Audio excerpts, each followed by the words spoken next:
Hello, comrades. Zindabad. Welcome to this episode of Grounded Voices, Zamini Awaze, which is a series that National Alliance of People's Movements has been conducting throughout 2021, and we are in the last month of this year.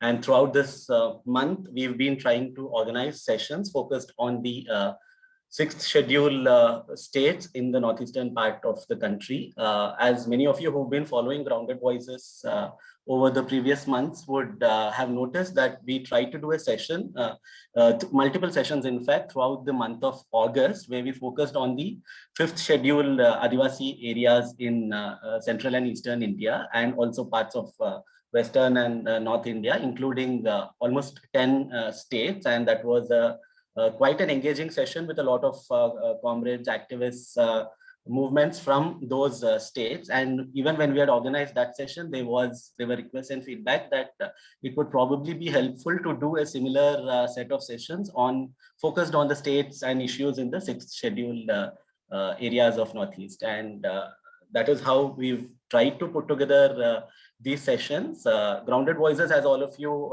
have been noticing, is basically a platform where even during lockdown, we felt it is important that there are a lot of issues, movements that are happening on the ground. And it is important to understand many of these and the nuances to amplify the voices of the communities on the ground. And it is with that intention that many of the socio-political struggles that are ongoing are attempted to be amplified via the Grounded Voices platform. We began our first session last week in this particular series with Meghalaya, where we had speakers from a couple of the ADCs in Meghalaya. Mantre Pasa, an activist, had moderated that session. And today we would be in the second part of this series, and hopefully in the subsequent weeks, we also would try and cover Tripura and Assam. Today's session is focused exclusively on Mizoram and the three autonomous district councils in Mizoram, the Lai, Mara and Chakma ADCs. We in fact tried quite a bit to have representation from all the three ADCs, but unfortunately we do not have a direct representation from the Lai ADC, but we are hoping that through the other speakers, the issues concerning Lai ADC also would come up. But of course, we do have comrades from the Chakma and the Mara ADCs who also studied and have worked in those areas. So definitely we would benefit from their understanding of the work in those ADCs. Our moderator for today is Suwalal Jangu ji. He had in fact attended some of the previous sessions when we were doing the PESA series. So thanks to Suwalalji for moderating today's session. He is an assistant professor of political science at Mizoram University.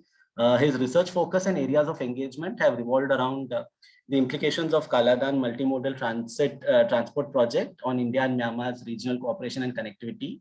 He's also been focusing on the geopolitics of tourism in Northeast, with particular focus on fifth and sixth schedule areas and some of the other concerns of the state of Mizoram. And he's also been writing and engaging on questions of environment development and conservation. So welcome to our moderator Suwalalji for today. And we have five panelists, some activists and many of them with academic background and engagement. So we are hoping to have a very detailed discussion on many of the issues. As many of us have been noticing, the questions of sixth schedule have once again come to center stage with the recent amendments proposed by the government of India, and discussions and even demonstrations in some of the states, especially in Mizoram. Recently also there have been objections and protests to the comments by the state government of Mizoram. So it would be important for us to understand many of these in more detail, and therefore we thought this series that would focus on questions of governance, resource rights and ethnicity in the sixth schedule areas would help us understand the struggles of people's movements on the ground. So welcome to our moderator and all the speakers. Today's session would be primarily in English. Most of our speakers would be speaking in English, but we also requested our moderator to help us give very brief Hindi summaries of what the speakers say, just the key bullet points. So welcome to all of you, and looking forward to an engaging session. Thank you, Ms. Mira. Now, my part is to welcome our panel speakers in tonight's session. So it is a brief kind of introduction. So actually, the panel speakers, they themselves will introduce.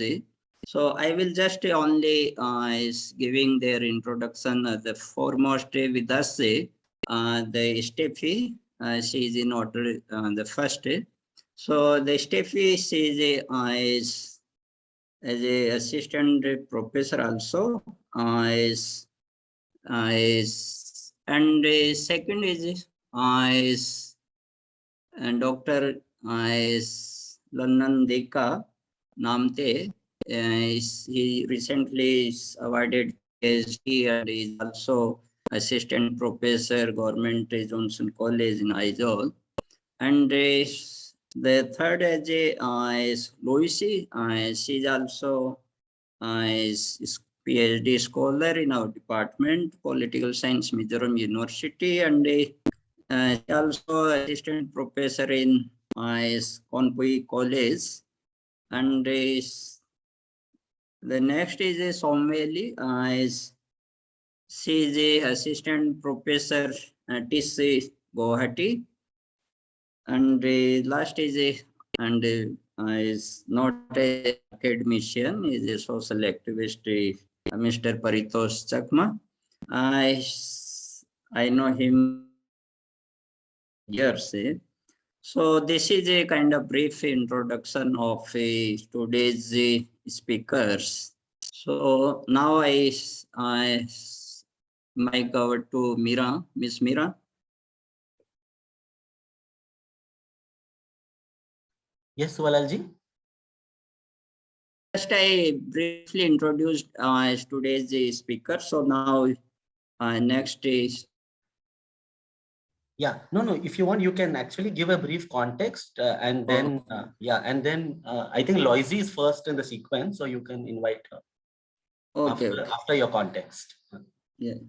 So as a part of this program, myself as a co-moderator. So as the context of the today's program, as I already mentioned before the formal opening of the program.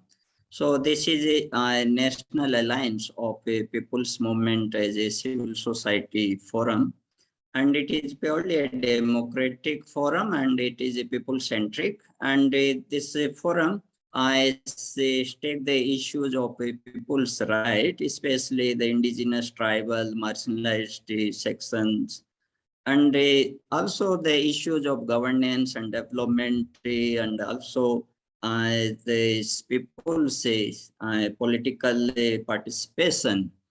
So these are kind of areas where the NAPM is working, and it is a kind of a all India civil society platform.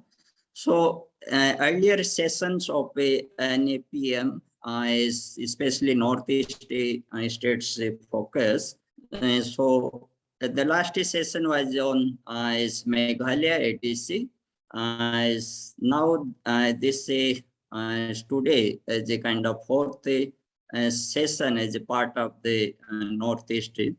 And today we is included is Mizoram's state as a working of a ADC, the issues or functions, kind of a political issues of a ADC. And in Mizoram there are three ADCs. The foremost is a Chakma ADC in Lunglei district, is bordering with Bangladesh.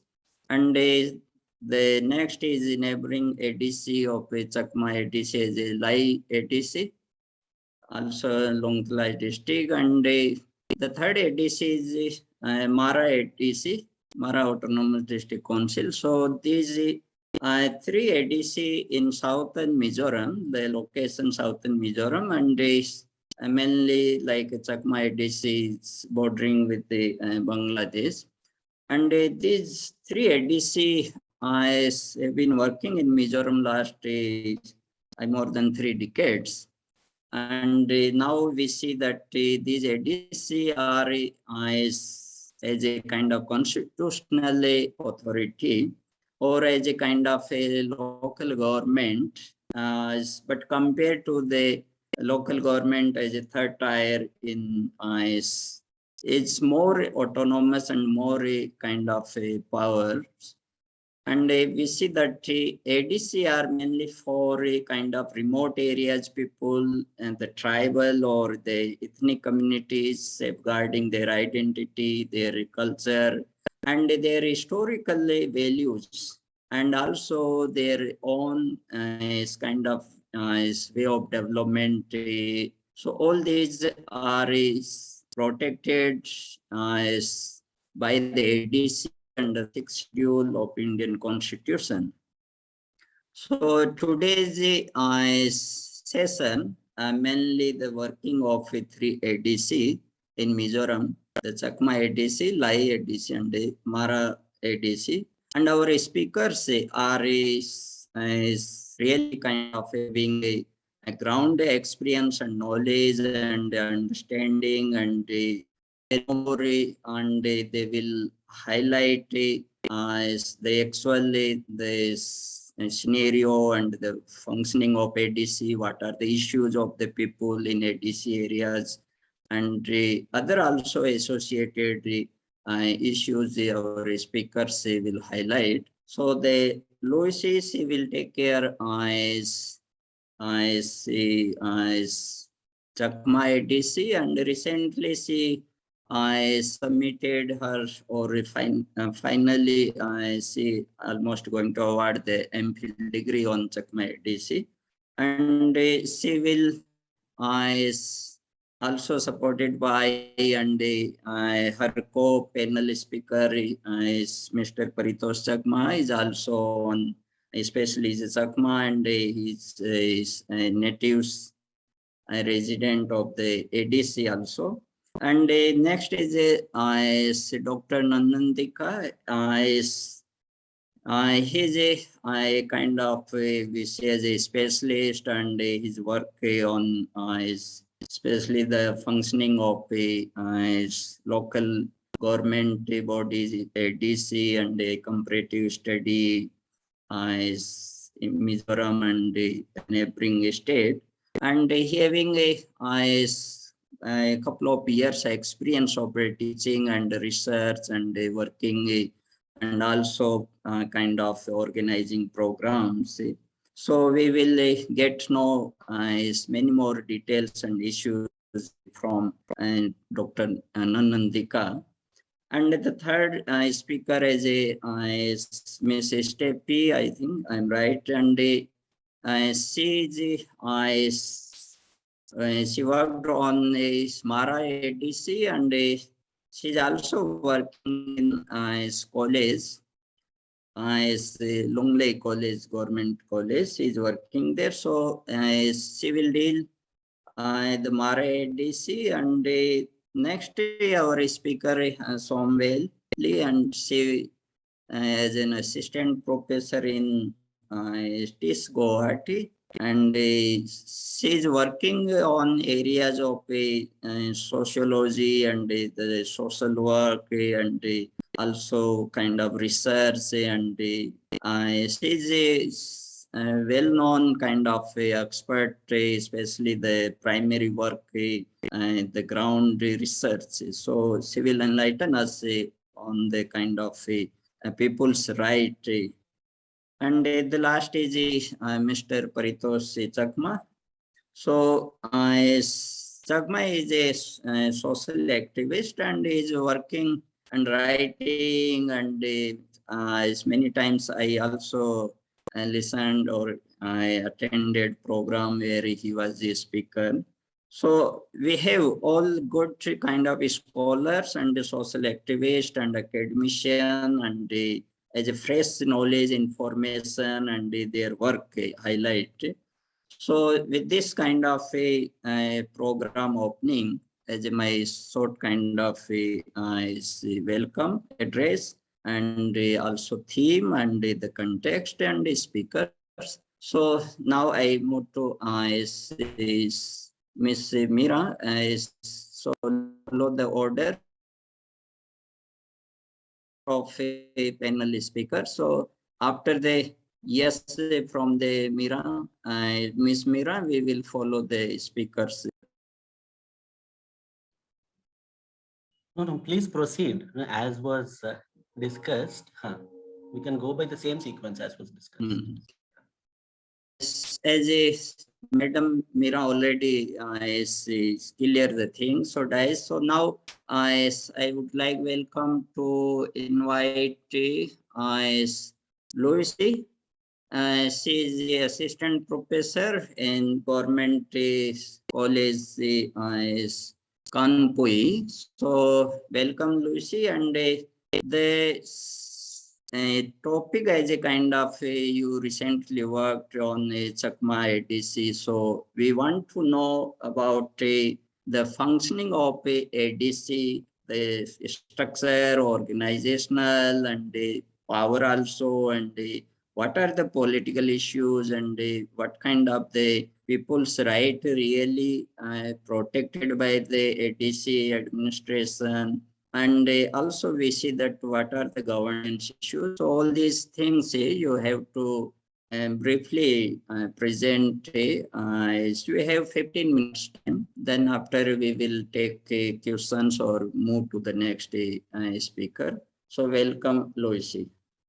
Thank you, Sir Jangu, for your introduction. And then I would like to correct one thing.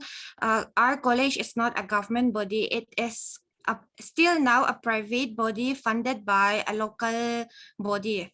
So good evening, everyone. This evening, I will be presenting on the topic Chakma Autonomous District Council, and then I will highlight the history of the Chakmas, how they obtained the Autonomous District Council, and some of the challenges faced by the CADC. So I will try to be as brief as possible, so I will not take that long. First, I would like to trace the origin of the Chakma, and the word Chakma or Chukma is a generic term given to predominant hill tribe of Chittagong Hill Tract dwelling in the corridor of Arakan from mid-18th century to mid-20th century. The origin of the Chakma varies to different scholars and historians, and it is very hard to trace the genesis of the Chakmas due to lack of written literature on the history of the Chakmas. However, majority of the Chakmas claim that they came from Champak Nagar in the kingdom of Anga, and they are the descendants of Bijoygiri. They also claim that they belong to ancient Sakka clan where great Buddha was born. The modern Chakmas are the original inhabitants of the Chittagong Hill Tract. And then the stepping stone of the settlement of the Chakma in the territory of the Lushai Hills was the Lushai expedition of 1871 to 1872. Here, the Chakma came as a coolie, but none of them remained in the Lushai Hills. All went back to their own territory as a pact made by the reigning queen, Chakma Queen Kalindi Rani, and the British force. The Chakma's association with the Mizo could be traced back to the year 1894 due to the transfer of some Chakma villages nearby Dimagiri from Chittagong administration to South Lushai Hills.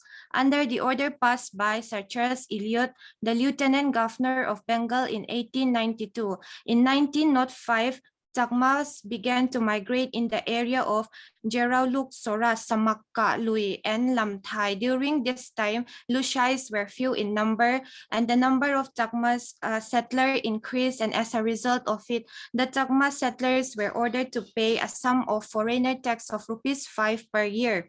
The construction of hydroelectric project constructed by the Pakistan government submerged a large area of Chakma inhabited villages, and a mass displacement took place.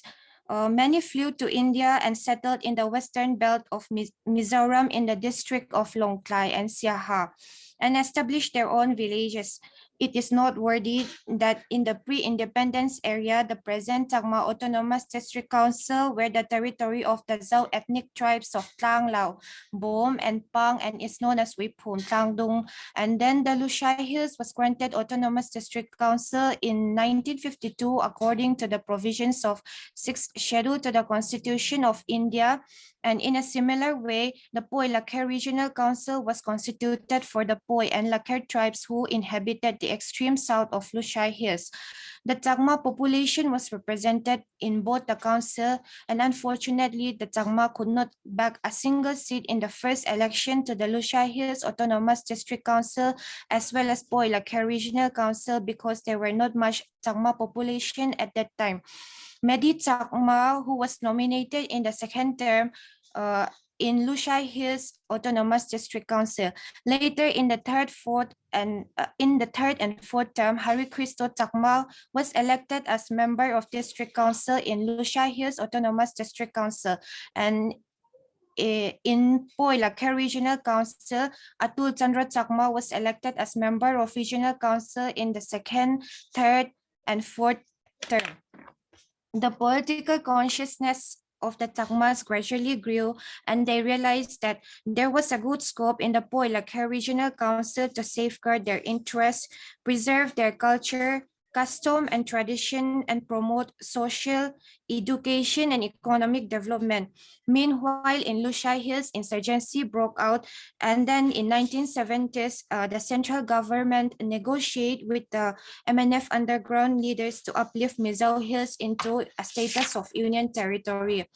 The three communities, namely the Poi, Lakher, and Chakmas, knowing that it was a golden chance to pursue higher political status and more autonomy for their own tribe, demanded a higher autonomy to Government of India. Memoranda after memoranda has been sent to Government of India.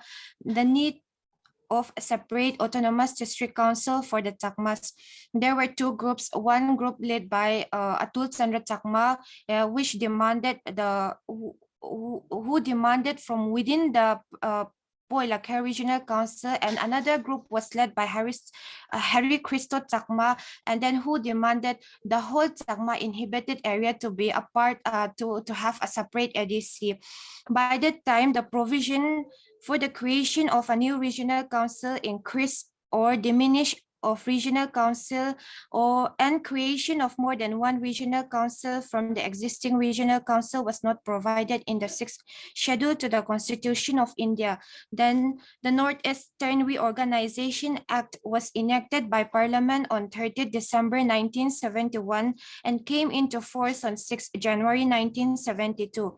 It touches many parts, schedules, and articles of the Constitution which concern Northeast India in particular and mainland India in general. The Northeastern Reorganization Act inserted clause H in subparagraph 3 of paragraph 1 of 6th schedule to the Constitution of India, which states that divide any autonomous region into 2 or more autonomous regions and define the boundaries thereof. So SJ, that's the Chief Commissioner of Mizoram at that time, in exercise of powers conferred by clause H, subparagraph 3, paragraph 1 of the 6th schedule, notified the Poi Lakher Regional Council Reorganization Order 1972, vide order number CCMP /3/72/7077, dated 1st April 1972, that the Poi Lakher Regional Council shall be trifurcated into 3 regional councils, namely Chakma Regional Council, Lakher Regional Council, and Poi Regional Council, and later upgraded to a full-fledged autonomous district councils. CADC came into existence under the chief executive member of Atul Chandra Chakma. Only 15 villages were under the jurisdiction at that time. Now presently 88 villages are residing within the CADC area. Chakmas are one of the minor tribes in Mizoram, and in terms of ethnicity, Chakmas do not face such a serious issues with regard to communal violence. And then moving on to the governance. In terms of governance, I would like to express in three ways, that is legislative, executive, and judiciary. In legislative, the laws passed by Chakma Autonomous District Council has to get governor assent in order to be enforced. Last year, while I was working on CIDC for my MPhil degree, 13 bills are still pending for 13 bills which are already passed by the council are yet to be approved by the governor, and it is still in pending. When these bills are pending too long, it hampers the administration of the council since the laws could not be implemented in time. In the sphere of executive, political instability and defection is the biggest setback of all the ADCs, and from the data and information I have collected, only this year I have seen political defections and political instability shook the CIDC. Otherwise, the Chakma Autonomous District Council was functioning quite well. It was free from political instability and defection. And then when political instability and defection occurs, when there is a frequent change in the executive members, it disturbs the smooth functioning of the government as well as the development process. And in the sphere of judiciary, Paragraph 4 of the 6th Schedule empowered District Council for the administration of justice for trials of suits and cases between parties of all whom belong to scheduled tribes. As per the provisions of Po Ilocos Autonomous Administration and Justice Rules 1954, the CADC Court has been established in 1972, and it has a three-tier structure, Village Council Court being the lowest court, Subordinate District Council Court being the intermediate court, and District Council Court being the appellate court. A Village Council Court trial cases of civil and miscellaneous nature within the purview of the village or tribal laws and customs. And then there is politicization of judicial process in the Village Court.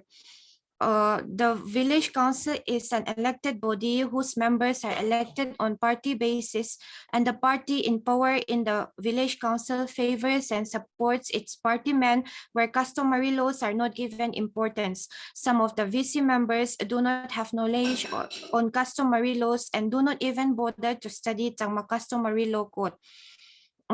Then the CIDC area covers only 1/3 of the total population of the Chakmas in Mizoram.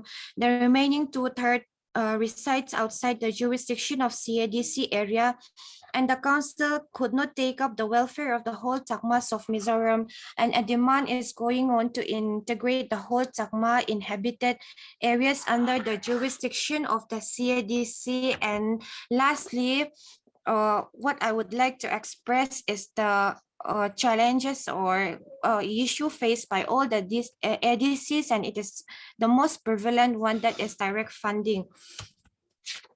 Article 275 Clause 1 provides that the state government shall be paid out of the Consolidated Fund of India as grant in aid with the approval of the Government of India for the purpose of promoting the welfare of scheduled tribes and scheduled areas in that state.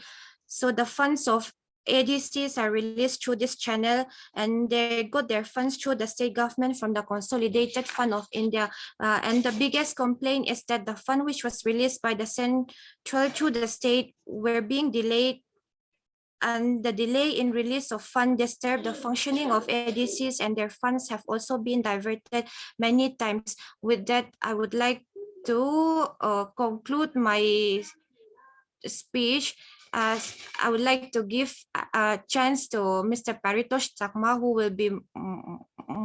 will discuss in deep. So my discussion, my talks is purely based on my observation and my research work. Thank you so much, sir.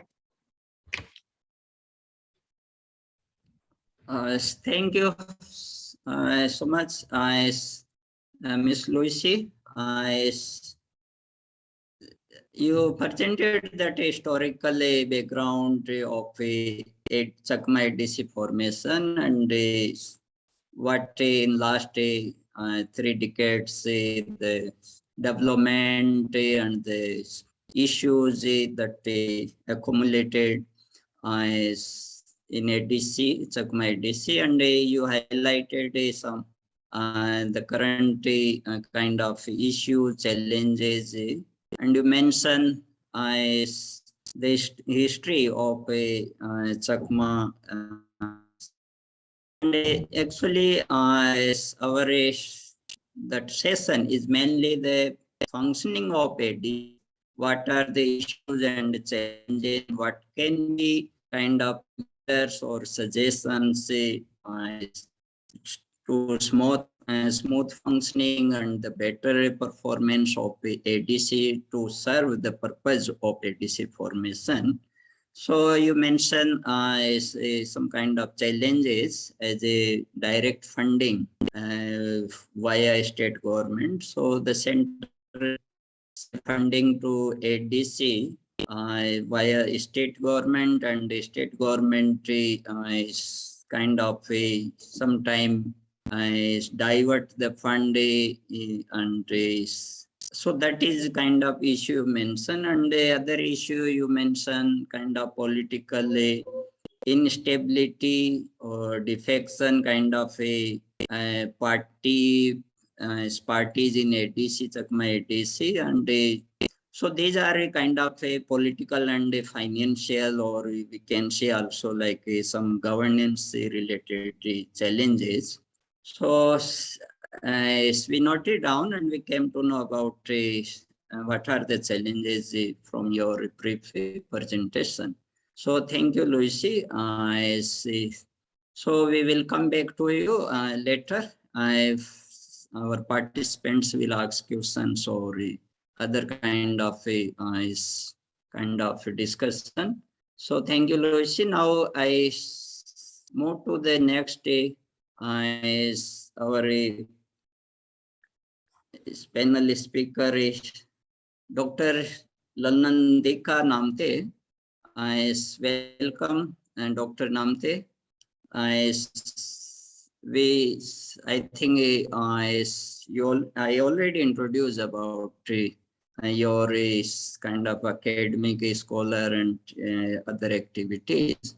And Dr. Hnamte, he will discuss as a kind of general observation and not like a specific ADC. So, and his opinion and experience will really help to go in deep and detail about the issue that we are discussing or under the process in this tonight session. So now I welcome to Dr. Hnamte, Dr. Lalnundika, welcome. Please, you have 15 minutes. Yeah, thank you.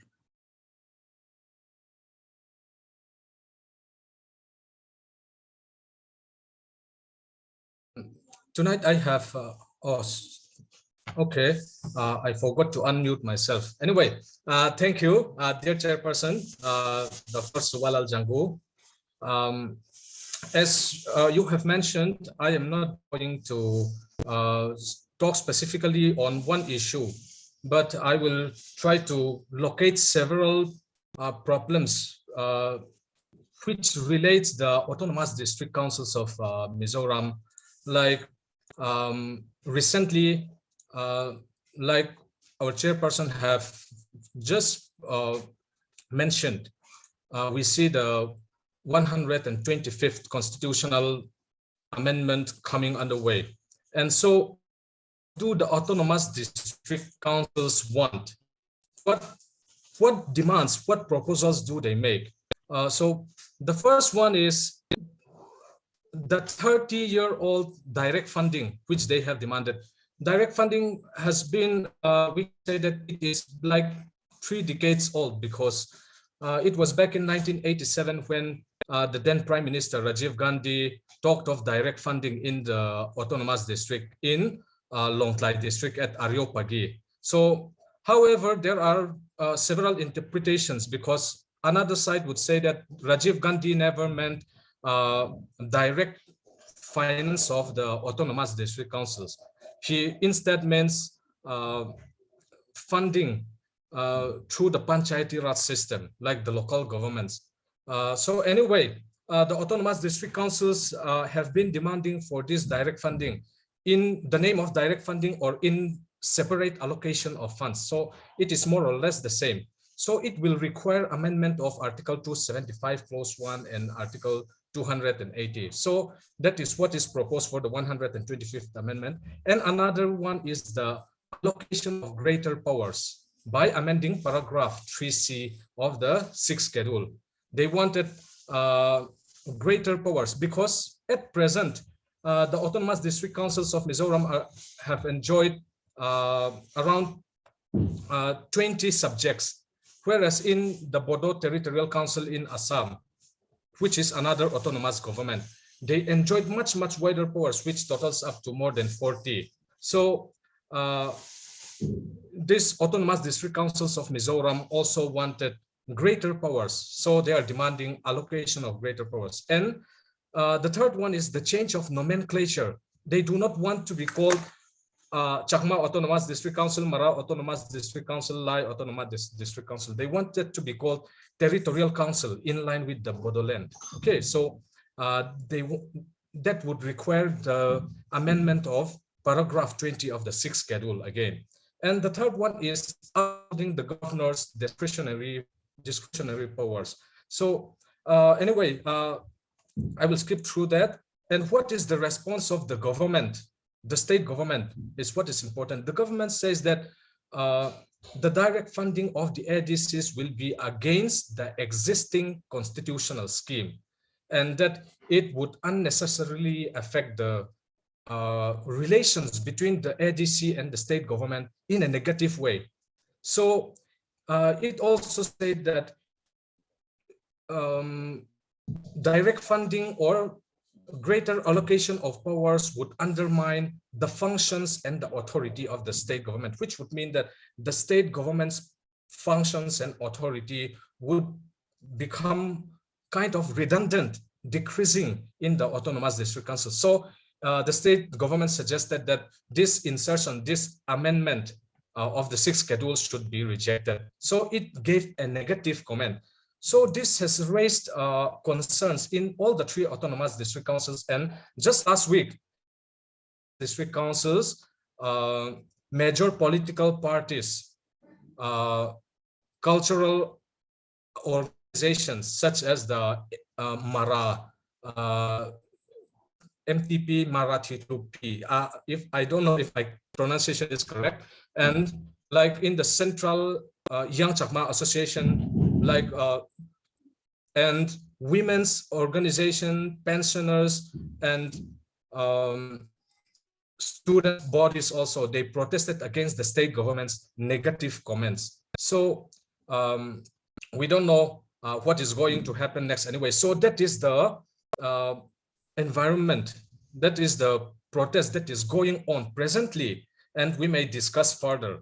And also the complexities of such amendment, I will not make that explanation now. We may discuss further. But another point that I want to make is, sir, should I give time to another speaker or should I go on? Because I have other issues like the environmental issues and like the cross-border migration issues and all, which affect the autonomous district councils.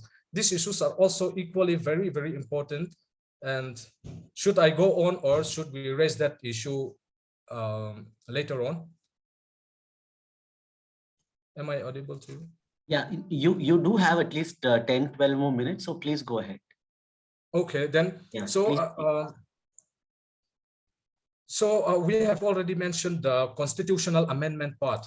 The next one is the development-induced environmental and social challenges.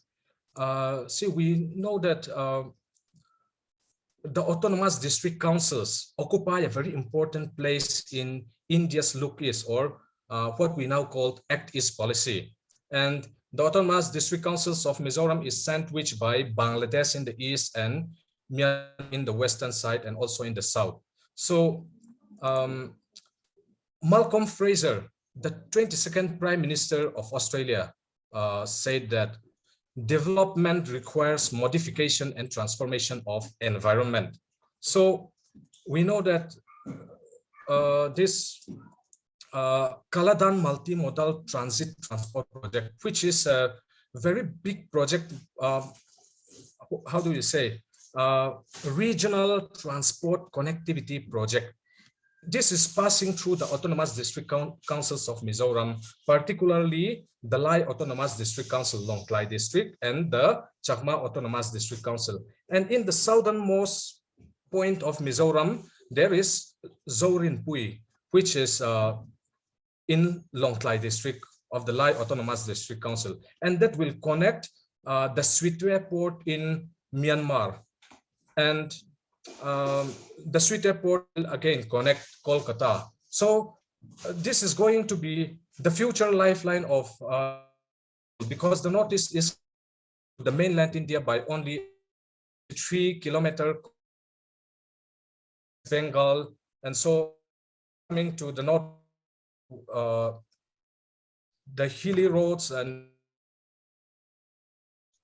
regional, what do you say, poor condition makes it difficult terrain to navigate in Northeast. So once the Kaladan multimodal transit transport project is finished, this is going to be the gateway for the Northeast India. But at the same time, as I said, development of such huge infrastructure also requires modification or the change of the environment. So presently, this Mizoram State Roads Project, MSRP2, is going on. It is funded by the International Development Association with $107 US million, and it was approved by the World Bank.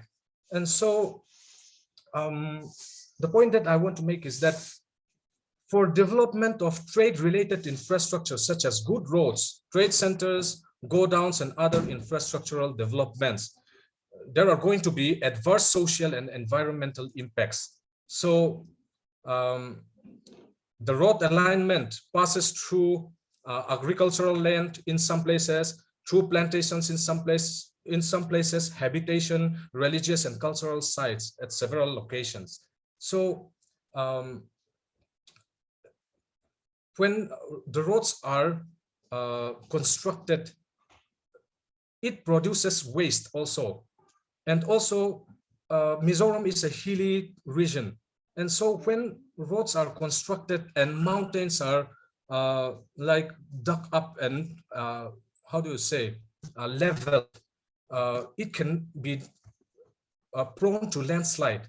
And also it can lead to destruction of water conservation points. And also the water requirement for such construction is very, very large. And also construction waste disposal is a huge challenge also, because where will all this waste like the mud get disposed of? And where the mud get disposed of, it will need to regrow.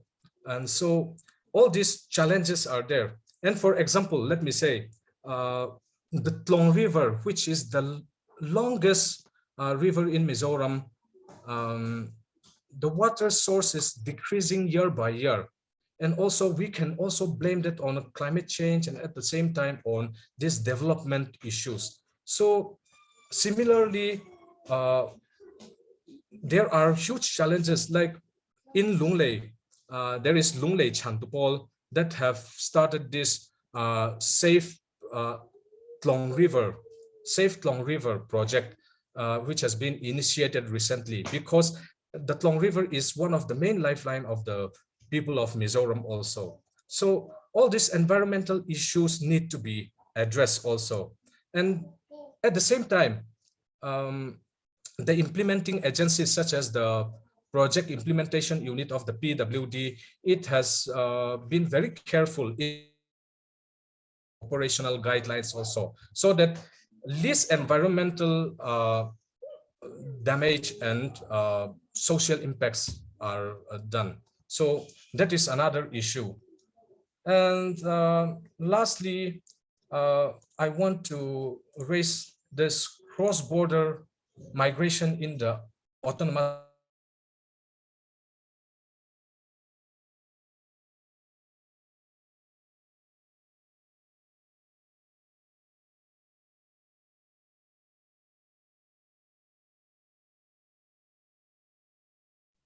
refugees who have settled in Mizoram, in several districts, and Lunglei, which is in the Lai Autonomous District Council, is one of the hotspots where the refugees come and settled here. And so this settlement of refugees is largely governed by this social conditions also, because the Mizo consider these Chin people, the Chin people from Myanmar, as their ethnic brothers and sisters also.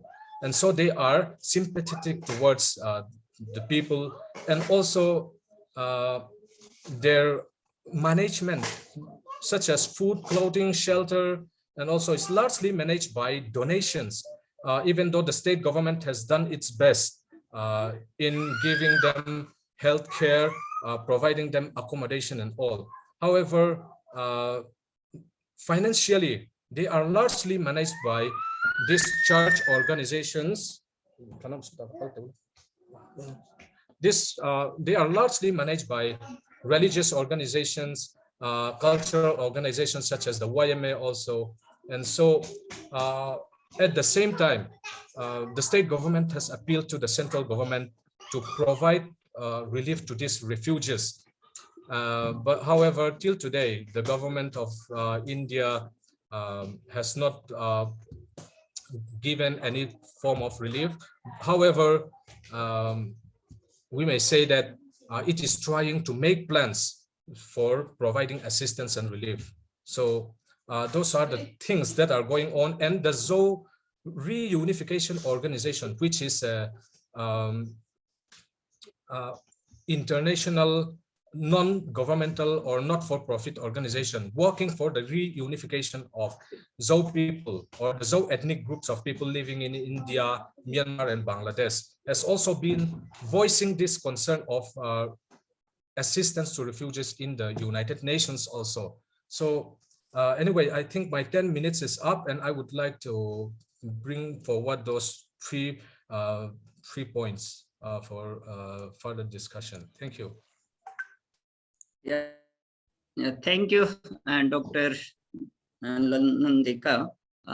You briefly presented not only the ADC issues, but also you brought the 2-3 other issues in the discussion, like Kaladan multimodal transit transport project, and actually, I noted one point that I will ask that how this project is linked to this ADC. Any like ADC kind of impact or ADC areas and the Kaladan project. So later we will come back on this issue, and you also brought that kind of a socio-environment impact of a Kaladan project, and you also brought the issue of a refugee migrant people from Myanmar,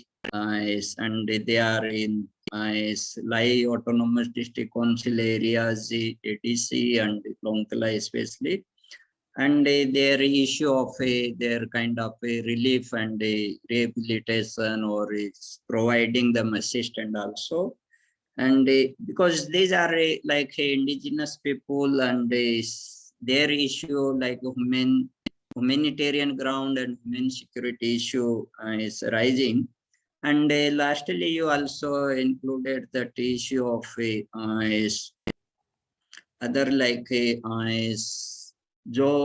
reunification in the 3 countries is kind of sub-regional areas, Bangladesh, India, and Myanmar.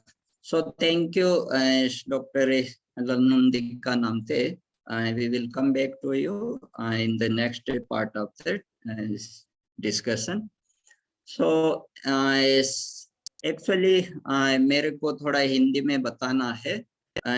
Doctor ललनंदिका ने ADC को लेके जो autonomous स्वायत्त जिला परिषद है उसको लेके मतलब कि केंद्र सरकार का एक इनिशिएटिव पहल की है और उसमें 6 शेड्यूल में संशोधन 6वीं अनुसूची में संशोधन करने की बात रखी और राज्य सरकार संबंधित राज्य सरकार के मतलब से रिपोर्ट या उनका रेस्पॉन्स लिया जा रहा है। तो मिजोरम में राज्य सरकार जो मिजोरम गवर्नमेंट ने जो 6 शेड्यूल में अमेंडमेंट करने को संशोधन करने को लेके मतलब ज्यादा ऑटोनॉमी स्वायत्ता दी जाए एडीसी को लेके स्टेट गवर्नमेंट ने रिजेक्ट किया है अमेंडमेंट के प्रपोजल को और नेगेटिव रिपोर्ट दिया है कि स्टेट गवर्नमेंट इस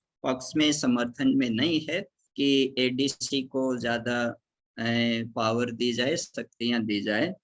तो यह है फिर भी राज्य सरकार के इस कदम के खिलाफ तीनों एडीसी में जो संगठन है सामाजिक राजनीतिक संगठन ने विरोध करना शुरू किया है, विरोध कर रहे हैं। वो चाहते हैं कि राज्य सरकार मतलब कि अपना पॉलिटिकल एजेंडा की बजाय लोगों के एडीसी के भलाई के लिए इन संशोधनों को सपोर्ट करे और समय पर लागू भी किया जाए जब फाइनली अमेंडमेंट हो जाता है 6 शेड्यूल में।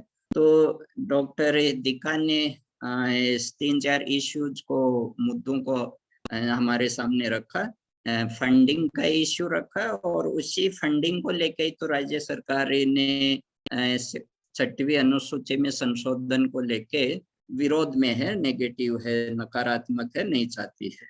दूसरा इन्होंने सब्जेक्ट का भी इश्यू रखा है कि 6 शेड्यूल में कम सब्जेक्ट कम विषयों पर अधिकार दिया गया है एडीसी को 26 विषयों पर और बाकी दूसरे जो है जैसे बोडो टेरिटोरियल काउंसिल है बीटीसी उनको ज्यादा सब्जेक्ट है 38-40 के लगभग। दूसरा डॉक्टर दिका ने गवर्नर का डिस्क्रेशनरी पावर जो विशेषाधिकार है राज्यपाल का एडीसी को लेके उस पर भी इन्होंने इसको रखा और एडीसी और राज्य सरकार के बीच में संबंध है इनको भी इन्होंने रखा। और दूसरा है कि राज्य सरकार एडीसी को फंडिंग कम करती जा रही है। पिछले कई सालों से हम देख रहे हैं राज्य सरकार फंडिंग नहीं कर रही है। मतलब राज्य सरकार की भी एक जिम्मेदारी होती है कि वो क्योंकि उसी के टेरिटोरी में आता है एडीसी तो राज्य सरकार भी फंड करे डेवलपमेंट का, लेकिन देखा गया है कि राज्य सरकारें फंडिंग कम कर रही है, अपनी तरफ से बजट नहीं रखती है। और इसके अलावा दिका ने Kaladan multi modal transit transport project को भी रखा और उनको एडीसी से जोड़ने का उन्होंने विचार रखा है और हम आगे सेशन में उनसे दोबारा पूछेंगे कि ये कैसे एडीसी से लिंक है ये प्रोजेक्ट। और उन्होंने सोशो इकोनॉमिक के प्रभाव को भी बताया, आर्थिक सामाजिक प्रभाव। और जैसे उन्होंने तलांग रिवर का रखा कि तलांग रिवर एक तरीके से लाइफ लाइन है खासकर साउथ मिजोरम का। और माइग्रेशन रिफ्यूजी का भी उन्होंने रखा है कि अभी म्यांमार से हजारों की संख्या में लोग इस मिजोरम में बॉर्डर क्रॉस किए हैं और अभी वो मानवीयता के आधार पर मिजोरम में रह रहे हैं और राज्य सरकार के संसाधनों में है नहीं इतना संसाधन की उनका देखभाल किया जाए, उनको रखा जाए। तो राज्य सरकार ने केंद्र से मांग की है कि ज्यादा संसाधन दिया जाए, मतलब कि जो लोग आए हुए हैं शरणार्थी तरीके से कहो या मानवीय आधार पर उनको शरण दी गई है। तो अभी यही इश्यू डॉक्टर दिका ने रखा है। सो धन्यवाद दिका, हम आपके पास वापस आएंगे इसी सेशन के अगले पार्ट में। Thank you. So now I invite miss Steffi, please join, open your camera and mic and welcome। and Steffi है वो मारा ऑटोनोमस डिस्ट्रिक्ट काउंसिल पर बोलेगा. So she also sometime talk with me in Hindi also. And when she was in department. Thank you so much, sir. Can I interrupt? Yeah. Thank you so much, Dr. Sawal Jangu. I'm Sawmveli from Tata Institute of Social Science, and I thoroughly enjoyed the presentation made by, which was just presented by Lalnundika. I think it was a very important point, and then your comment was very important. And it is very important, once again, reminding us how important it is to understand Hindi. So I think that the presentation, what the previous speaker was trying to make was, Sorry, yes, Madam Sawmveli, we will come back to it's you. okay, sir. It's okay. It's okay. Thank you. It's okay. It's okay. It's okay. It's okay. It's okay. I joined late. हम आपके पास आते हैं, वापस आएंगे आपके पास. कोई बात नहीं है, कोई बात नहीं है. And I thoroughly enjoy the presentation made by Dr. Lalnundika, and I'm so looking forward to listen to Steffi, because I have known her personally. Thank you so much. Okay. Thank you so much, Sawmveli. Welcome. You joined us. So I welcome Steffi, and Steffi will highlight the Mara ADC issues, and what are the challenges, what are going on, or how like ADC functioning, Mara ADC. So she is only a speaker, or we say as a kind of a resource person on Mara ADC. The Mara ADC is autonomous MADC, Mara Autonomous District Council. It is Mara Autonomous District Council, MADC. Yeah, Mara. Mara. MADC, yeah. Oh, Hindi में मारा ही बोल देगा, English में कोई मारा. बात नहीं, sir. It's okay, sir. It's okay. It's okay. It's okay. This is Mara Autonomous District Council. So welcome, Steffi. And now you have 15 minutes time. Please join and start your presentation. Thank you, sir. Good evening to all the participants and our chairman, Dr. Suwa Jangu. And tonight I am going to talk about Mara Autonomous District Council, but I will not go through the historical background or the. But I would like to focus on the present burning issues of the 125th Constitutional Amendment Bill. Recently, on 6th December of 2019, all joint political parties and NGOs in our area, MADC area, come together and take up some kind of protest by firing the state government's recommendation on the 125th Constitutional Amendment. And here, what angered the community the most is that in this proposal, I would like to read out the proposal. And here it is proposed to amend Article 280 of the Constitution by inserting the following subclause after subclause C in clause 3, which reads as: the measures needed to augment the consolidated fund of a state to supplement the resources of the district councils, including village councils and municipal councils in the tribal areas within the state, refers to in clause 2 of Article 244, based on the recommendations made by the finance commissions of the states. Here, direct finance or direct allocation of funds from the central has been one of the main political or party policy, I would say, for the past 30 years, and we hear this direct finance, direct funding every elections, be it MADC, MLA, or village councils.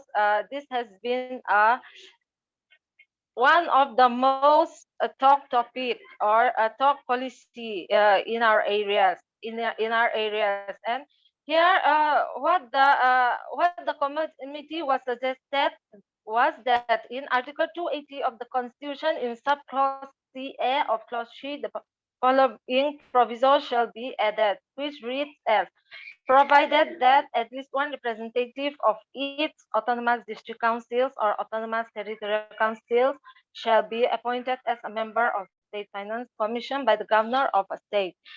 Here, let me read again the comments of the government of Mizoram.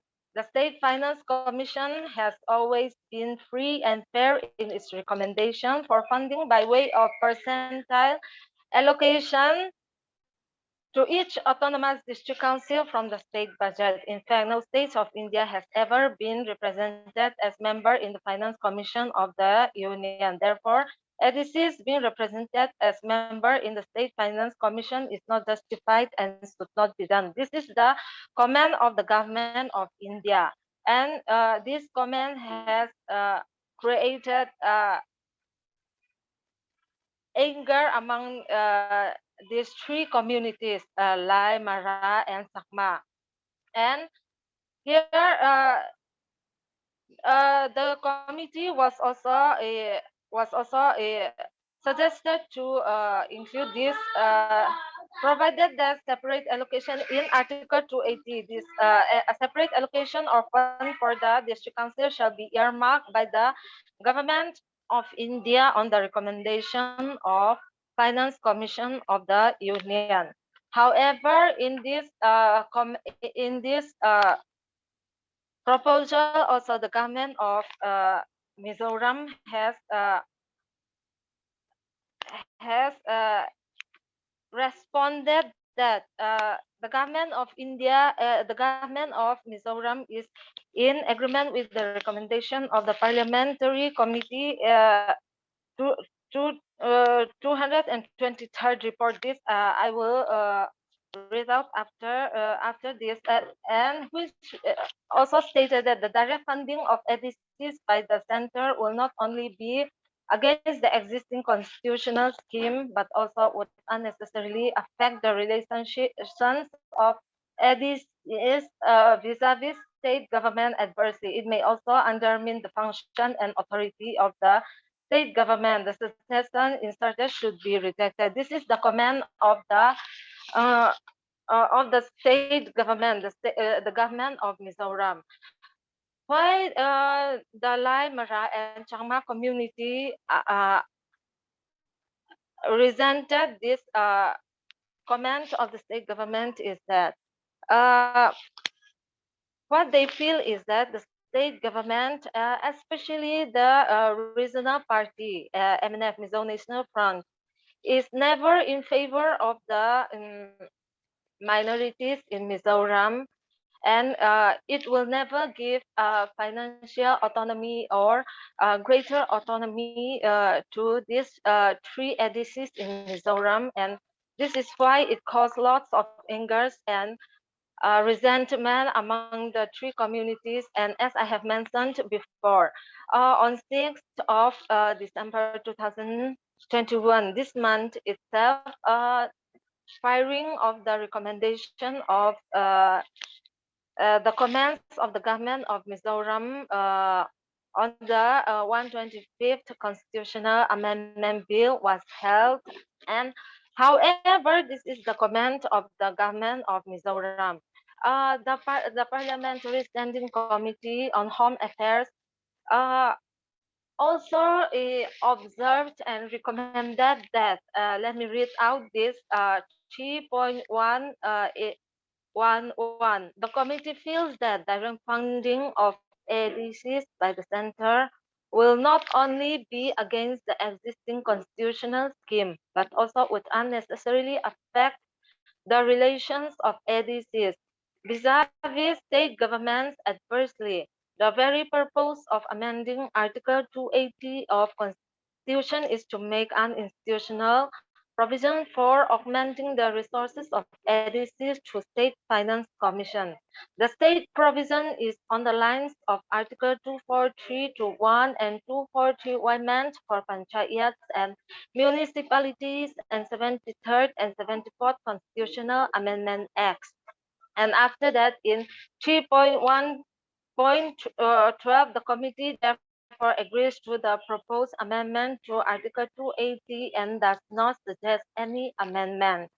And therefore, as Dr. Nundika has mentioned before, to have more financial power or allocation of direct allocation of funds to the ADC, it is necessary to amend Article 275.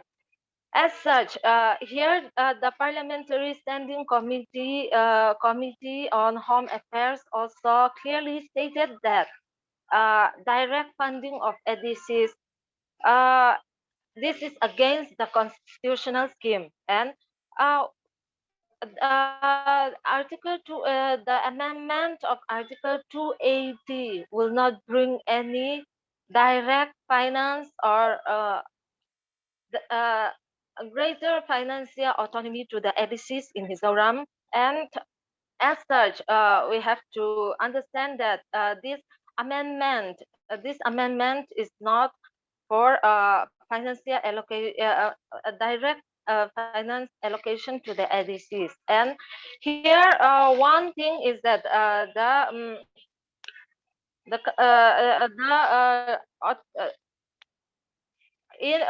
for amendment of Article 280, if close 3A close 3A of excuse me, if the State Finance Commission is set up, the ADC also the leaders of the ADC also proposed to the committee that each one representatives from the Lai Autonomous District Council, Chakma Autonomous District Council, or Mara Autonomous District Council shall be a member of the State Finance Commission. In this also, as I have read before, the state government of Mizoram is also against this proposal and against this proposal. This has caused great resentment against the three community in the ADC areas, because here direct finance has been one of the long-awaited political aspiration, I may say, or because since the formation of Mara Autonomous District Council, we have in 1966 one regional political party, Maryland Democratic Front, was formed with a policy to demand union territory for Maryland. And apart from union territory for Maryland, direct funding is what we heard the most. However, Maryland Democratic Front has taken up this policy of union territory for Maryland for the past 20 years. However, due to its failure to secure electoral success, it merged with Bharatiya Janata Party after the last MLA election. No, just before the MLA election, and union territory and direct funding has been the most celebrated topic, I must say. And after the end of Maryland Democratic Front and during the time of Maryland Democratic Front, also direct finance is one of the policy of the Congress Party. But after the merger of Congress with BJP, also this direct funding is still the policy is still going on, and with the introduction of the 125th Constitutional Amendment Bill, it, it gives lots of hopes and political aspirations among the three communities of the ADC. However, when the bill of the 125th Constitutional Amendment Bill has been introduced, and it was not up to the expectation of the people, and what we've been waiting for. We've been waiting for direct finance, direct finance. However, the amendment of Article 280 does not bring any financial autonomy or autonomy. As mentioned earlier, Article 275 Clause 1 has to be amended, and that is all for my presentation, and thank you all.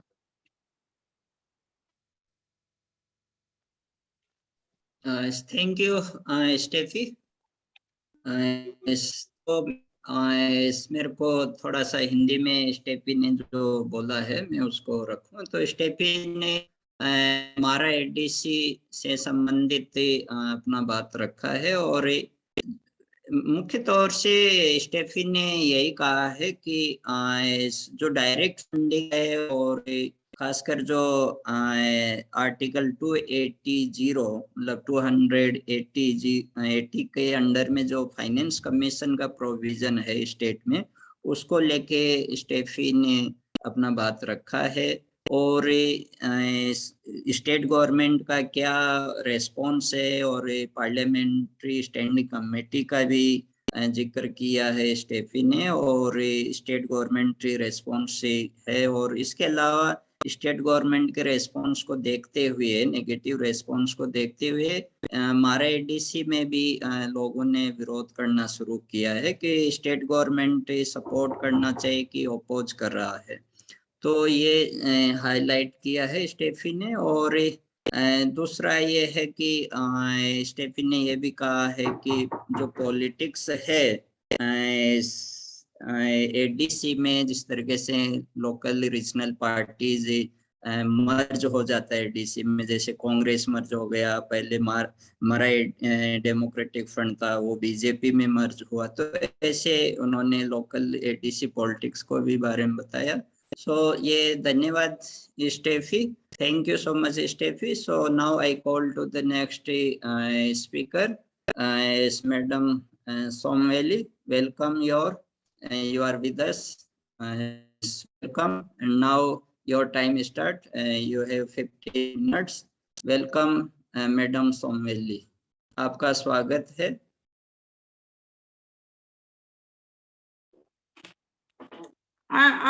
Thank you so much, sir. I thought I was the moderator. I did not know that I'm the speaker. I came to know that I'm the speaker in the very last minute. I enjoy the previous two speakers because I think that what they talk about is from the empirical situation. They may not have the theoretical language, but it was very well put. I'm going to share you what I have done for my own work. I have worked in legal pluralism, which looks at how all this constitution, gender, and all this customary law works together. And what I have noticed is that Mizo customary law, for example, because the previous speakers, am I audible? Yes, yes, please proceed. Yes, Yeah. yes. Okay, thank you so much, sir. It's based on, of course, as understood, I'm just going to speak on what I have done. As a researcher, it is based on patriarchal ideology, which I think that both the previous speakers I think that because they were rushed and they were given only 15 minutes, they were unable to do, I'm not going to speak so much, which discriminates women. And if we are looking at the customary law from the views of the Constitution, I would like to ask both the speaker, both of them, how are they going to address it, right? Because according to the customary laws, women do not have any inheritance rights, and we cannot claim maintenance. And also, women in marriage are continued to be seen as an economic liability. Think about it. To other family in divorce, burden to their family in inheritance, nondescript others. I'm sorry to spoil your mood. Simply, I'm asking. And at the same time, I think in Northeast India, if I'm not mistaken, we have Autonomous District Council, Mara Autonomous District Council, Lai Autonomous District Council, Chakma Autonomous District Council, in Khasi, in Garo, in Jantia Hills, in Tripura, in Karbi Anglong, and in Kachar. Right? These are all under 6th schedule. And there are also other autonomous district council, which are still not under 6th schedule. That has to be made very clear. We need to be very clear about which autonomous are under 6th schedule and which are not. The issue that I'm trying to bring you today is that when we talk about constitution, when we talk about direct finance, when we talk about rights, whose rights are we talking about it? Let's ask ourselves, who are we addressing? I think that is very important. I don't want to waste any of your time. I have been told that I have to say only a few lines. My work, my lifelong dedication has always been in the area of research methodology, gender, of course, talking about different kinds of violence. And also I'm so invested in different kind of issues that have been going on in the, especially in the region of Northeast. I have been thoroughly enjoying listening to the previous two scholars. At the same time, we need to ask ourselves a very, very critical question that when we are addressing an audience, who are we targeting? Actually, what are we talking about it? And that is very important. I think that they have done a very wonderful job. I think they did a very good work. And if you want to know any more, any questions, I think that you ask, I think it's better to have conversation. I'm really not prepared for this speech. I've been told that I'm supposed to be the moderator, but now I realize I'm supposed to deliver a speech. Last point that I want to make is this.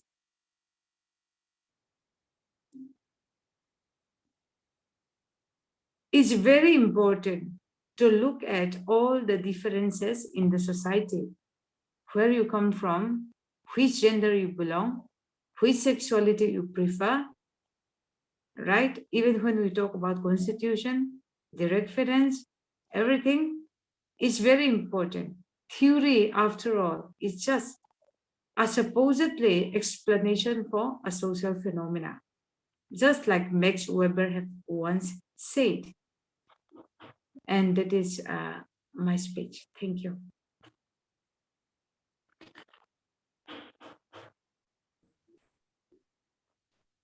Thank you, Madam Sawmveli. Your brief talk and presentation. You अपने मुख्य तौर पर customary law और तो community है और ethnic indigenous community, इसके value और सिस्टम को लेके आपने रखा है। और दूसरा ये है कि आपने ये भी बताया कि कम्युनिटी में, समुदायों में जो विभिन्नताएं होती है, एक समुदाय दूसरे समुदाय से भिन्न होता है, और उसी हिसाब से मतलब कि एक तरीके से एक सामाजिक परिवेश बनता है।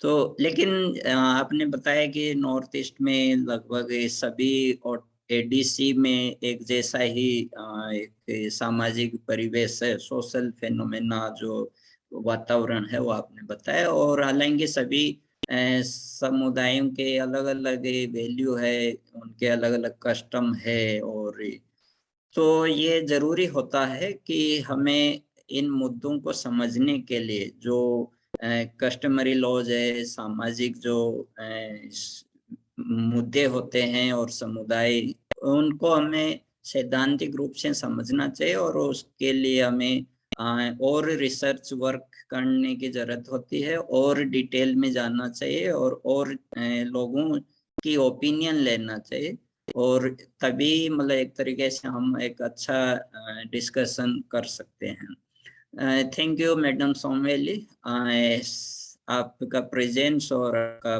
पॉइंट से आपकी उपस्थिति, आपका बात बहुत महत्वपूर्ण रहा हमारे लिए इस सेशन के लिए। So thank you, Madam Sawmveli. Now we come to the next our speaker, and last the speaker of the session is Paritosh Chakma. Mr. Paritosh, welcome. आपके साथ आज मुझे अवसर मिला और आपको सुनने का भी, और आप तो एक सोशल एक्टिविस्ट हो, तो जो अभी हमारे पहले स्पीकर्स थे वो एकेडमिशियन थे, तो एकेडमिशियन की जो लैंग्वेज होती है और जो तरीका होता है वो एक तरीके से थोड़ा सा थ्योरेटिकल ज्यादा होता है, और उसमें एक तरीके से वो लगता है कि एक ग्राउंड टच से नहीं मिल पाता है। तो शायद आप इस गैप को पूरा करोगे, और हम लोग सपोर्ट कर सकते हैं, डेटा दे सकते हैं, बाकी उसको लिंक आप सोशल एक्टिविस्ट ही अच्छे से करते हैं। So welcome Mr. Paritosh, you have 15 minutes time. Please open your mic, already opened, and delay present. Welcome, we will be happy to listen you. Thank you, Suwa and thank you to National Alliance of People's Movement, NFPM, for inviting me in this very good program. I think I would like to begin by saying that the Chakma, the Mara, the Lais are very lucky. They are also privileged because they have their own autonomous district councils under the 6th schedule to the Constitution of India. As you know, there are about, according to the annual report of the Ministry of Tribal Affairs, there are more than 700 tribes in this country, and in the Northeast alone, there are over 330 tribes, ethnic groups in this in the Northeastern region. So, despite having so many tribal groups in this country, the Chakma, the Mara, the Lais, we are having our own autonomous district councils, and our names, the names of the ethnic communities is mentioned in the Constitution of India. So it is a proud feeling for these communities. Having said that, these 6th schedule autonomous district councils are basically exercising their right to self-determination. Okay. So there is a concept in the international arena of about the right to self-determination. All the indigenous groups have this right. They enjoy and they must enjoy this right. And I'll read out article 1 of the International Covenant on Civil and Political Rights. It says all peoples have the right of self-determination. By virtue of that right, they freely determine their political status and freely pursue their economic, social, cultural development. Also the Article 1 of International Covenant on Economic, Social, and Cultural Rights also says the same thing, the same statement is mentioned in the Economic, Social, and Cultural Rights Covenant. And the UN Declaration on the Rights of Indigenous Peoples also says the same thing, that indigenous peoples have the right of self-determination. And also Article 4 of the UN brief, it says indigenous peoples in exercising the right to self-determination have the right to autonomy or self-government in matters relating to their internal and local affairs, and as well as means for financing their autonomous functions. So self-determination actually could be two things. One is external and the other is internal. External, it means secession, and internal, what the 6 scheduled autonomous district councils are exercising is the internal self-determination within the framework of the Indian Constitution. So what they are demanding is within the framework of the Constitution and not outside the Constitution. So it is internal self-determination to get more power, more autonomy in terms of finance, in terms of subjects, in terms of powers to make laws, etc., etc. So in this context, and it is now important to examine why the Constitution 125th Amendment Bill is so important for these 10 ADCs in the Northeastern region.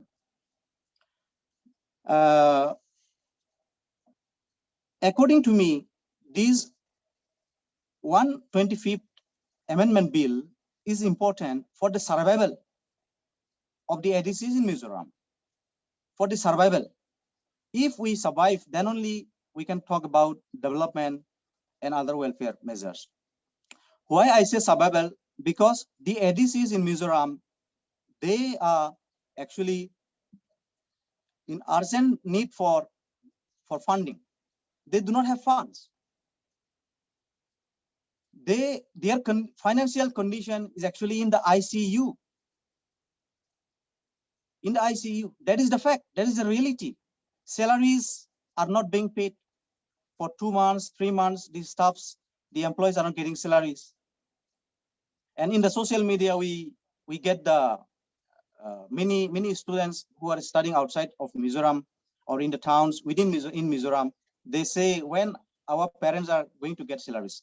So why this is happening is because, see, if you take the case of the Chakma Autonomous Council, CADC, as per the budget, 93%, almost 93% of the CADC budget goes to salary component.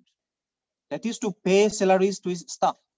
And the remaining 7% is mostly used for office maintenance, for administrative purpose.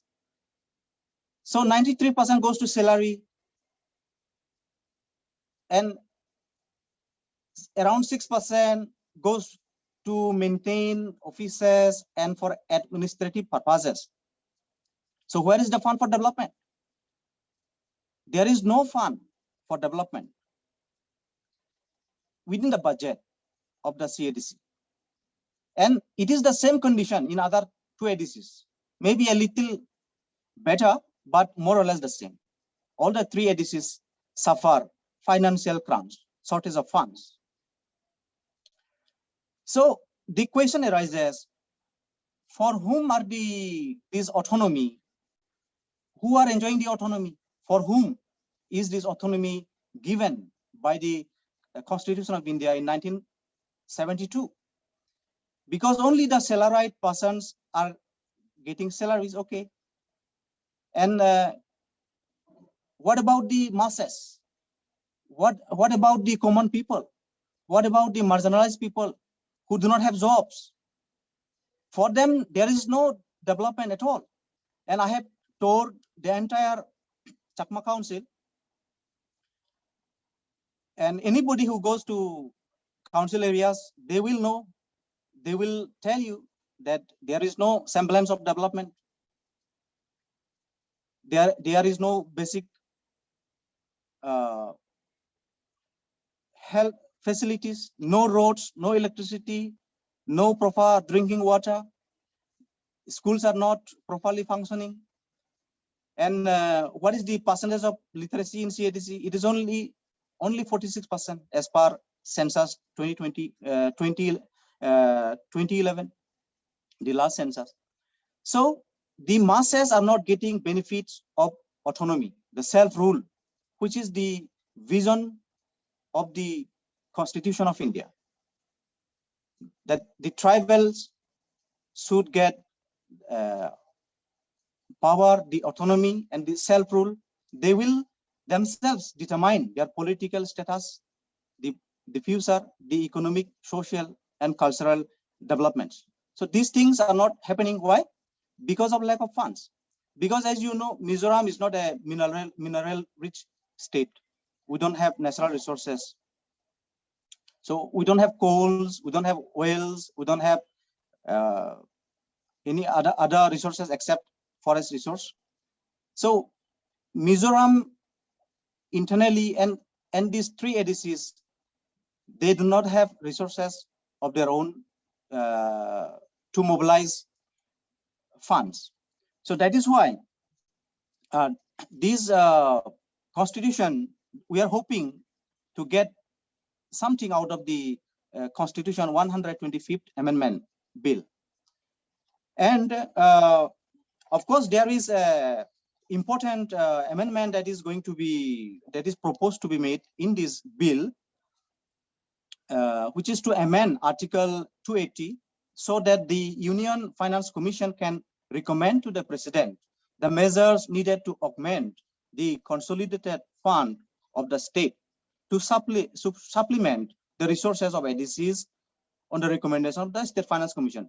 Now I find this proposed amendment to be insufficient to provide more funding and financial autonomy to the ADCs. I find this very, it's okay, but not up to the mark. There's a problem because the augmentation, even if you augment the consolidated fund of the state, there is no guarantee that the state will give funding to the ADCs as it is happening now. States, ADCs have grievances that state is not looking us properly. It is not giving us funds. There is already a grievance. So, and also, how does our state of Mizoram augment its fund? Because it, as I said, it has no natural resource. So it will have to depend upon the central government. That is why the ADCs, the 3 ADCs of Mizoram, they are demanding that there should be the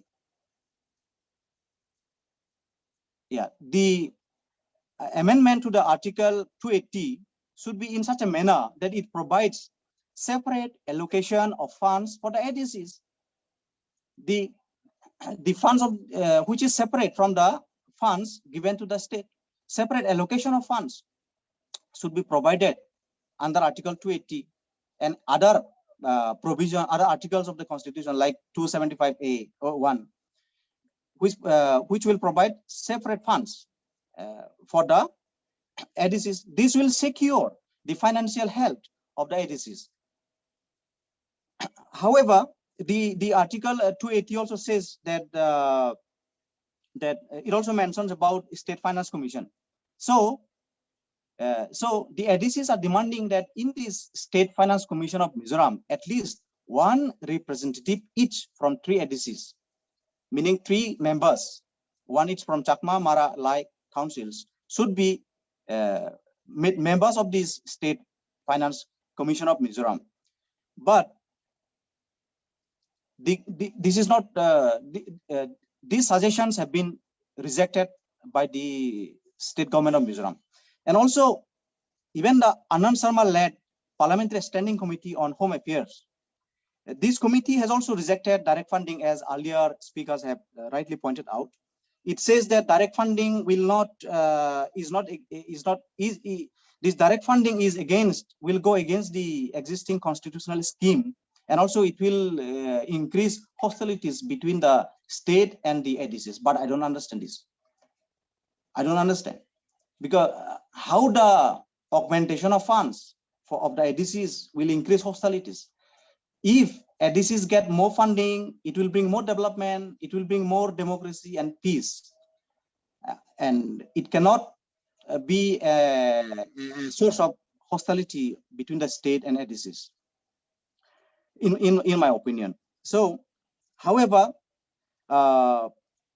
in the amendment, the proposed amendment of 280, Article 280, there is no clear mention of direct funding.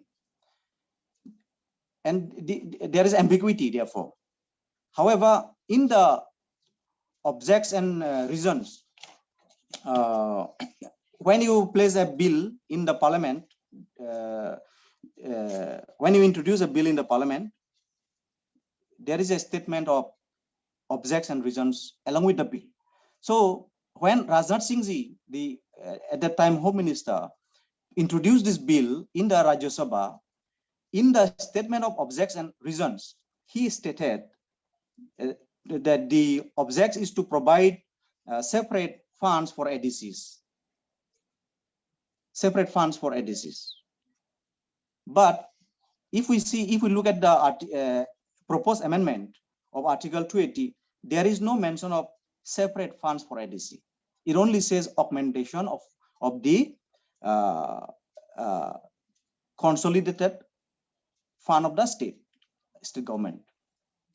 So the ADCs have demanded that there should be a specific mention of separate allocation of funds for the ADCs in Article 280 when it is amended.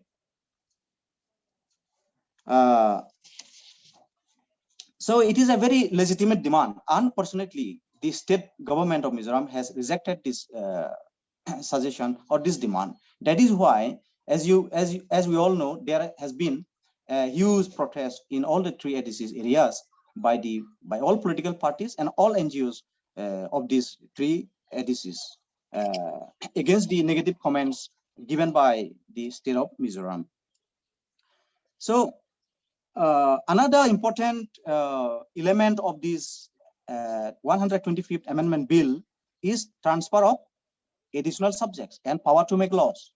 You see, and in this we don't have, actually we get nothing under these existing proposed amendments in the bill, in the current bill, as in the current form. The ADCs of Mizoram get nothing in the area of transfer of additional subjects. It is clearly mentioned that this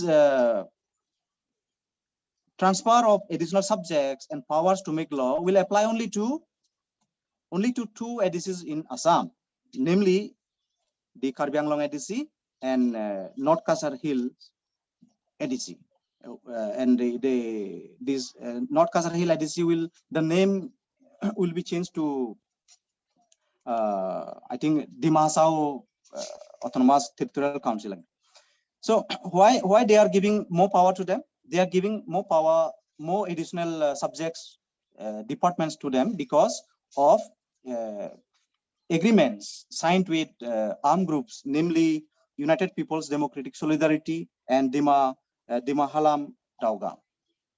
So because the government of Assam, the government of India have signed memorandum of settlement with these two armed opposition groups. So government of India is amending the the sixth schedule to transfer more subjects and more powers to these ADCs in Assam, not for Mizoram. So therefore the ADCs of Mizoram are demanding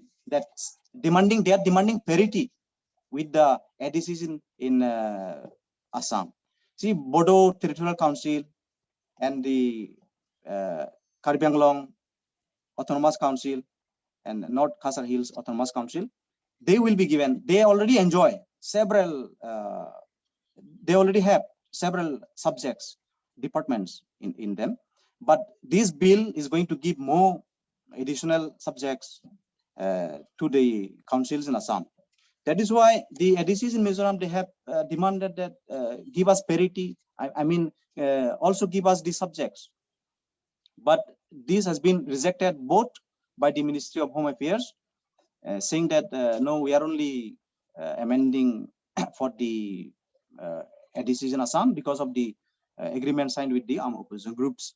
And Mizoram government has also rejected these proposals, saying that no, we are not interested to transfer more subjects and more power to the ADCs, which is actually very unfortunate thing, very unhappy thing for us in Mizoram, because really the ADCs in Mizoram, they have very limited departments. Now, the Chakma Autonomous District Council has only 32 departments as of now, and these are all minor departments.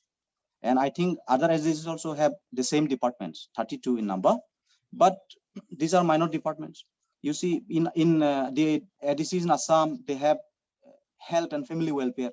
In Mizoram, if we look the Chakma Autonomous District Council, there is only one community health center for the entire ADC.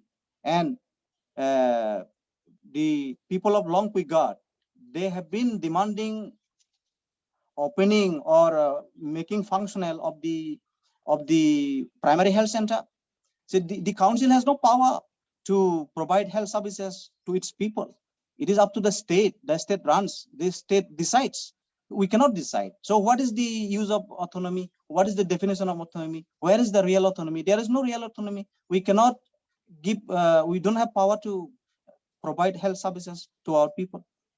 So there is a problem, and this problem must be realized, must be understood, acknowledged by the government of Mizoram as well as the government of India, and necessary amendments should be actually made. Further amendments should be made in the current existing bill. Otherwise, it will be very difficult because we are not going to benefit much from this. So another important element in this bill I find is the anti-defection law. The bill says that anti-defection this law provision should apply to the ADCs also, and I think this is extremely important because without this anti-defection law, it leads to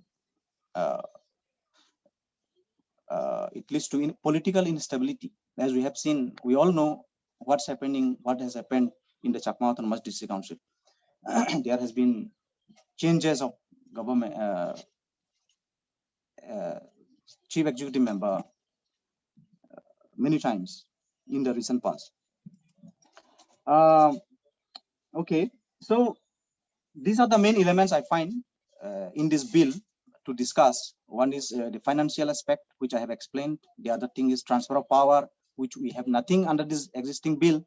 The bill, therefore, should be further amended, keeping the request, the demands of the Chakma, Mara, and Lai ADCs. And also because this program, if I have some time, because this program also has an issue of to discuss ethnic issues, I would like to briefly discuss them also. At page number 57 of the Parliamentary Standing Committee on Home Affairs, headed by Anand Sharmaji, which is mandated to review this 125th Constitution Amendment Bill. In this report, at page number 57, it states, these are not my words. I'm just going to read out what is written in the committee's report. It has been stated in the representation that injustice was done to the Chakmas of Mizoram for not including the majority of the Chakma inhabited areas of Mizoram within the Chakma Autonomous District Council when it was granted in 1972. And this has divided a community despite living in contiguous belt with different privileges and opportunities. And therefore, a majority of the Chakmas of Mizoram have been deprived of the fruits of autonomy under the 6th schedule to the Constitution of India, and therefore it was requested to include all the Chakma villages which are contiguous within the Chakma Autonomous District Council by expanding this area. So this demand is very old. This demand of the Chakmas has been very old. In 1997, if I have to give a brief background, in 1997, the Rajya Sabha Committee on Petitions, in its 105th report, had also recommended the same thing, that more than half of the Chakma population is actually residing outside the territorial jurisdiction of the existing Chakma Autonomous District Council. So the left out Chakmas are not getting benefit of the autonomy. So therefore, because they are the same people and they live in contiguous area, this Chakma community, all the Chakma community people, whatever the number, nearly 1 lakh population, all of them should enjoy the fruit of autonomy under the 6th schedule. There is no reason whatsoever that some Chakmas will enjoy and some Chakmas will not enjoy. There is no reason whatsoever. Therefore, the Rajya Sabha Committee on Petitions had in 1997 recommended that the area of the Chakma Autonomous District Council should be expanded to include all the Chakma inhabited areas which are contiguous. And these expanded Chakma Autonomous District Council should be administered by the central government for a time period till their development is at par with the majority communities. Okay. So that was the recommendation, and this is a very important subject matter as far as the Chakma ethnic people is concerned. And this suggestion in the present bill I'm talking about, in this present bill, the suggestion was actually not taken into consideration by the MHA. The MHA said these suggestions are actually outside the scope of the bill because the bill doesn't want to talk about these issues. So it is outside the scope of the bill.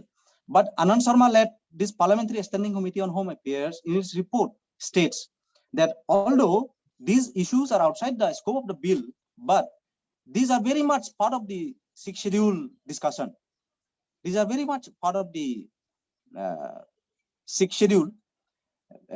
Therefore, the Ministry of Home Affairs should hold discussions with the state government of Mizoram regarding these issues. There are many other issues. This is one of them, and take a decision on this. So these are critical issues in my mind, and I would like to finally reply to my first speaker, I think, Ms. Loisy. What she said, I think, must be clarified because of misunderstanding, ethnic problems get larger and larger. So, in the interest of clarification, I would like to just briefly mention that her comments that the Chakmas first entered into Mizoram or Lusa Hills at the time as coolies during Lusa Hill expedition is blatantly misrepresentation of the truth, the historical truth. The truth is that because these issues I have been examining myself, and I have written actually a book also on this Mizo-Chakma relations during British rule. This book, see, I'll just briefly mention, says, see, if we understand history properly, the areas of Demagri and neighboring areas in the western and southwestern part of Mizoram had been, including Demagri area, had been part of Chittagong Hill Tracts. It is part of recorded history. They had been part of Chittagong Hill Tracts till 1898. It was not, this Demagri was not part of Lusa Hills. So the assertion that the Chakmas came as Kuli in only during the Lusa expedition is totally incorrect, because history says that in 1830, the Chakmas and the Zadangs, they had attacked and defeated together the king of Pugjing. Pugjing is a village now which is near Marpara in Mabit district. So in 1830, they had attacked and defeated the king of Pugjing, the Chakmas and the Zadangs, another sub-tribe of the Lusais. Okay. Before that, it is recorded, it is in the recorded history that when the Chakmas fought with the British, 1772, please remember, 1772, when the Chakma king in Chittagong Hill Tracts fought with the British to defend his territory, his sovereignty, the Lusais went and actually the Chakma king invited the Lusais, the Kuki, at the time they were known as Kukis. The Kukis went and they fought together with the Chakmas against the British in 1772. So how can the contacts between the Chakmas and the Lusais happen only during Lusa expedition, which took place in 1871-72? So anyway, the history is not today's under today's the subject of discussion. However, it is important to know history, and if she or any other person who are studies, research and all, I would be very glad to provide all the information, or they can also read my book, the Chakma Mizo Relations During British Rule and Chakma's Indigenous Peoples of Mizoram. With this, I would like to conclude my speech, and if there is any other questions, I would be happy to answer. Thank you. Thank you, Mr. Paritosh. आपने detail से बताया, और जो मुद्दा है ADC का और जो पॉलिटिकल डेवलपमेंट जो एडीसी से जुड़ा हुआ है, जैसे 125 125वां संवैधानिक संशोधन बिल जो है ये, और इस बिल को लेके आपने बताया कि क्या क्या इसमें प्रावधान रखे जा रहे हैं, और आपने संसदीय स्टैंडिंग कमेटी का भी आपने जिक्र किया, और 1997 में भी राज्यसभा की भी एक कमेटी थी जो एडीसी, खासकर जो चकमा एडीसी और जो अदर एडीसी का इशू को लेके रिव्यू था वो, उसका भी आपने बताया। और इसी के अलावा आपने जो वर्तमान में मौजूदा समय में जो चकमा एडीसी में क्या स्थिति है, डेवलपमेंट, पॉलिटिक्स से, खासकर आपने आर्थिक और वित्तीय हालत का जिक्र किया कि ये अभी लूसी ने भी कुछ दिन पहले अपने एक प्रेजेंटेशन में बताया था कि 90% जो फंड बजट होता है एडीसी का वो सैलरी कंपोनेंट में ही चला जाता है, और बाकी आपने तो और भी डिटेल दे दिया। और इस सब्जेक्ट का भी आपने बताया जो विषय हैं एडीसी को, मिजोरम में तीनों एडीसी को, तो उनमें भी आपने बताया कि एक तरीके से वो फुल्ली रूप से काम नहीं करते हैं, माइनर डिपार्टमेंट है जिनका खाली एक ऑफिशियली नाम है, बाकी जमीनी धरातल पर कुछ उनका काम नहीं दिखता है। इसके अलावा आपने हेल्थ का जिक्र बहुत किया, जो बहुत कोरोना के टाइम में तो ये बहुत ही सामने आ गया था, और बहुत सारा न्यूज मैंने भी देखा पढ़ा कि हालत खराब था चकमा एडीसी में और दूसरे एडीसी में भी। और दूसरा आपने बताया कि सेंट्रल गवर्नमेंट और स्टेट गवर्नमेंट में मतभेद है जो इस अमेंडमेंट संशोधन बिल को लेके, और इसी तरीके से एडीसी और स्टेट गवर्नमेंट में भी मतभेद है इस अमेंडमेंट बिल को लेके। तो ये जो मतभेद का जो दो स्तर दिख रहा है, सेंटर और स्टेट और एडीसी, तो ये मतभेद कैसे दूर होए, ये दूरियां कैसे कम हो और कैसे सहमति बने, इसके लिए सिविल सोसाइटी और एडीसी में जो सामाजिक सामुदायिक संगठन है और हम एकेडमिक और आपकी तरह चकमा परितोष जी की तरह ही जो सोशल एक्टिविस्ट है, और हम सबको ये देखना होगा। तो इसी तरीके से आपने इंडिजिनस कम्युनिटी का अधिकार के बारे में भी बताया, international civil and political convention का भी आपने जिक्र किया, सेल्फ डिटर्मिनेशन का किया, और अभी हम देखते हैं कि सेल्फ डिटर्मिनेशन है कि इम्पोजिशन है। एक तरीके से सेल्फ डिटर्मिनेशन तो मुझे नहीं दिखा, आपके पूरा जो स्पीच को मैंने सुना उसमें तो कहीं नजर नहीं आया। तो आपने यही मोटी बातें रखी है आपके इसे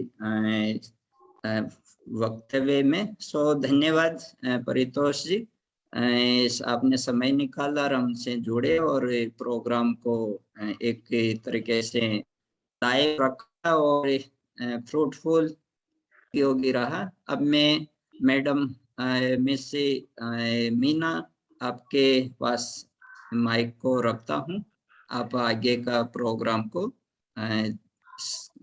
रखिए। Sir, can we ask question? Yeah, Sawmveli. Yeah, we were just about to come to that. In fact, we've heard all the 5 speakers, so we have around 10 to 12 minutes time. So if anyone wants to ask questions, yes, you can please feel free to unmute and ask. I just want to congratulate.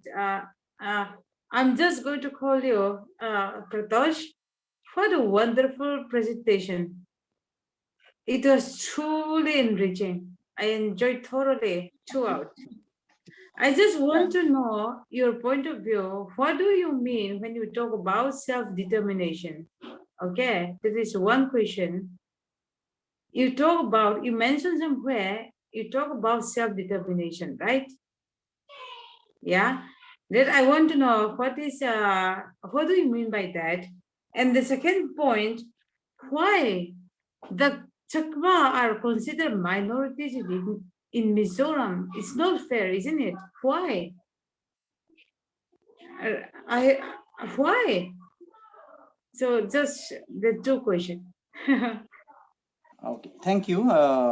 No, while mentioning self-determination, I had already mentioned where it is actually stated.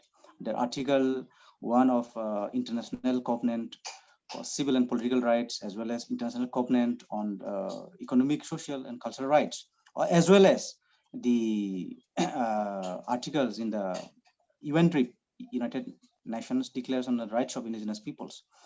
It is clearly mentioned that the indigenous peoples have right to self-determination. Why? So that they can freely determine their political status, as well as to pursue freely their economic, social, and cultural development. And I also said that there are two meanings of self-determination, as we understand. One is external self-determination, that say for example, during the colonial British rule, India wanted to be independent of Britain. So that is an example of external self-determination. And many countries are getting independent from colonial powers. So they are exercising their right to external self-determination. But there is also internal self-determination, which is autonomy.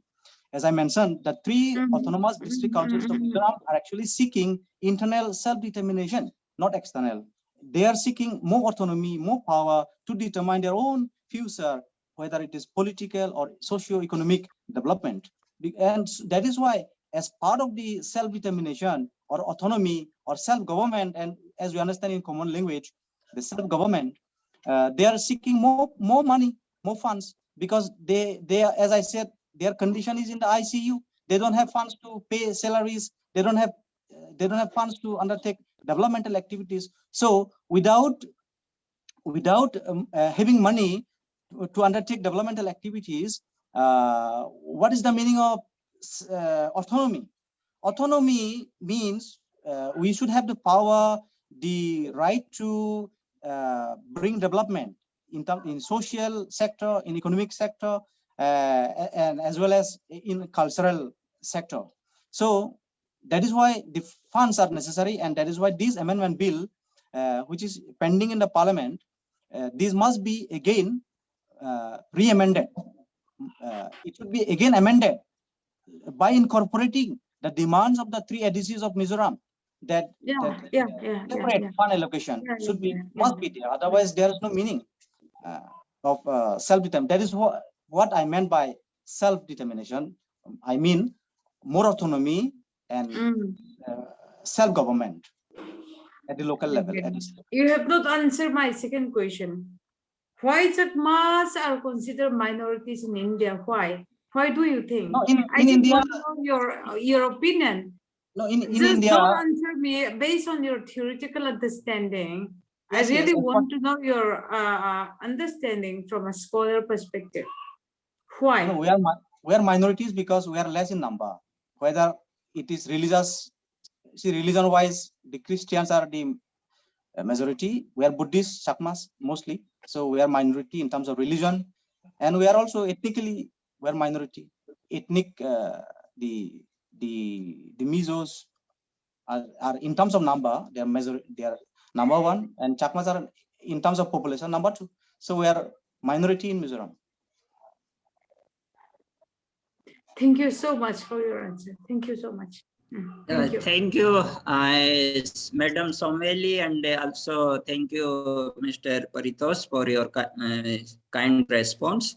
So I invite or calling other participants, please ask question. Put it in chat box. So let me wait. Now I ask the one question that any speaker in this panel can give response. The Forest Right Act in Mizoram, especially in 3 ADC. Any speaker in panel can give comment on the status of a Forest Right Act after 15 years of its implementation. So what is the status of Forest Right Act in Mizoram, especially ADC? So I request to Dr. Lalnundika. Are you with us? Yes, thank you. Thank you, sir. So, regarding the Forest Rights Act, the Forest Rights Act, which is commonly known as the Scheduled Tribes and Other Traditional Forest Dwellers Recognition of Forest Rights Act, was passed by the Indian Parliament in 2006, and Mizoram also implemented this Forest Rights Act in 2009. Okay, so according to this Forest Rights Act, the Scheduled Tribes and other traditional forest dwellers will have the right to claim the forest for use. However, unlike other states, during the implementation years, since 2019, no individual, no group of communities, no Gram Sabhas or village councils have made claims to the Forest Department or to the government of Mizoram regarding this forest rights. So it is left unutilized, and we can say that the Forest Rights Act has failed in Mizoram. And also the present status is that the government of Mizoram has revoked. It has scrapped this Forest Rights Act in 2019 because of one thing. Under Article 371G, that is according to Constitution 53rd Amendment Act, which was incorporated into the Constitution of India after the Mizo Accord, or the peace accord, was signed between the Indian government and the MNF. Article 371G was incorporated in the Constitution of India, which gives Mizoram a special power makes it mandatory or compulsory for all legislations of the parliament pertaining to land ownership and transfer of land to be passed by the state assembly through a resolution before it is implemented. So accordingly, any act of parliament, any legislations, parliament legislations, if it pertains to land ownership and transfer of land, it will have to be approved by the state government first. So according to this Article 371G, the state government scrapped this Forest Rights Act in 2019. So presently, we see that big chunks of forests are owned by the Lai, Mara, and Chakma Autonomous District Councils.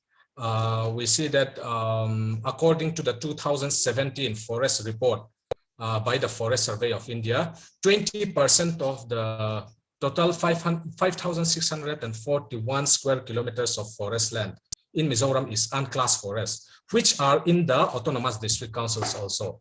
But this, with the scrapping of this Forest Rights Act, then it has become, how can we say, property of not the scheduled tribes or the traditional forest dwellers, but it has become a property of the state government, particularly the forest department. So this is the controversy that is going on also. And many critics have claimed that the state government is misusing Article 371G of the Constitution by scrapping this Forest Rights Act. So I will answer the Forest Rights Act with that argument. And if I can also, and there is also a question for me, and if you can give me time now or later on, we will come back. Yeah, we will come back to you next question. Just I want to get opinion of Madam Sawmveli on the Forest Rights Act. Since you are a scholar and you touch with this kind of issue, forest right and community rights and welfare. So what is your comment on that Dr. Lalnundika already mentioned that state government already is scrapped that act under Article 371G, using or misusing, whatever. So what is your comment, Madam Sawmveli? Sir, thank you so much for giving me the time. For me, my expertise has always been gender. I think Dr. Lalnundika has answered it very well, actually. I think he has summarized it very well. The entire issue of Forest Act, and whether we agree with somebody or not, that is not really the issue. But I think he has done very well. And I'm only wondering one issue. Do you remember our late Prime Minister, Jawaharlal Nehru? Yeah, he wanted to build modern India, right? There was a lot of displacement, and he called it Adivasi community. And who are Adivasi community? They were tribals, and we are tribal. So I think in the spirit of what Lalnundika have answered your question, he did it very well. I'm sorry, I said he, because he's a very straight heteronormative structure, not a cisgen, nothing like that. And I think that he answered it very well, sir. Thank you so much. Yeah, thank you, Madam Sawmveli. Now I ask to Paritosh, Mr. Paritosh, what is your comment on this act that the state government scrapped it already, and whatever use or misuse of Article 371G and benefit to the ADC areas of Forest Rights Act? Please, what is your comment? Yeah. Don't answer that. It's very tricky, Paritosh. Don't answer.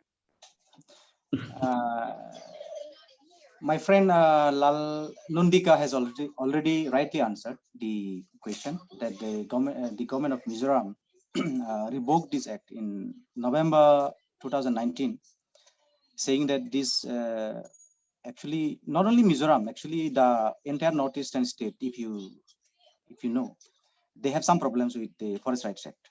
Mainly, the main argument is that in our state, the forest is communally owned by the community. So, and we are okay with it. Traditionally, the forests are owned by the community or by the state. So we are okay with it. We don't need the Forest Rights Act. This is, in my view, a negative development. Revoking the act means in I'm Mizoram. totally enjoying your perspective, but what about In Mizoram, somebody buying a land in a private property?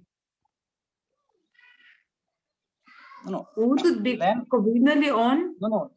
This land issue is different. Forest rights is a different thing.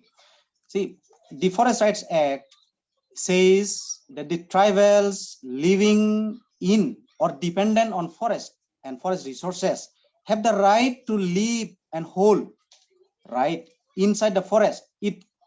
Any forest, it could be national park, reserve forest, tiger reserve, anything.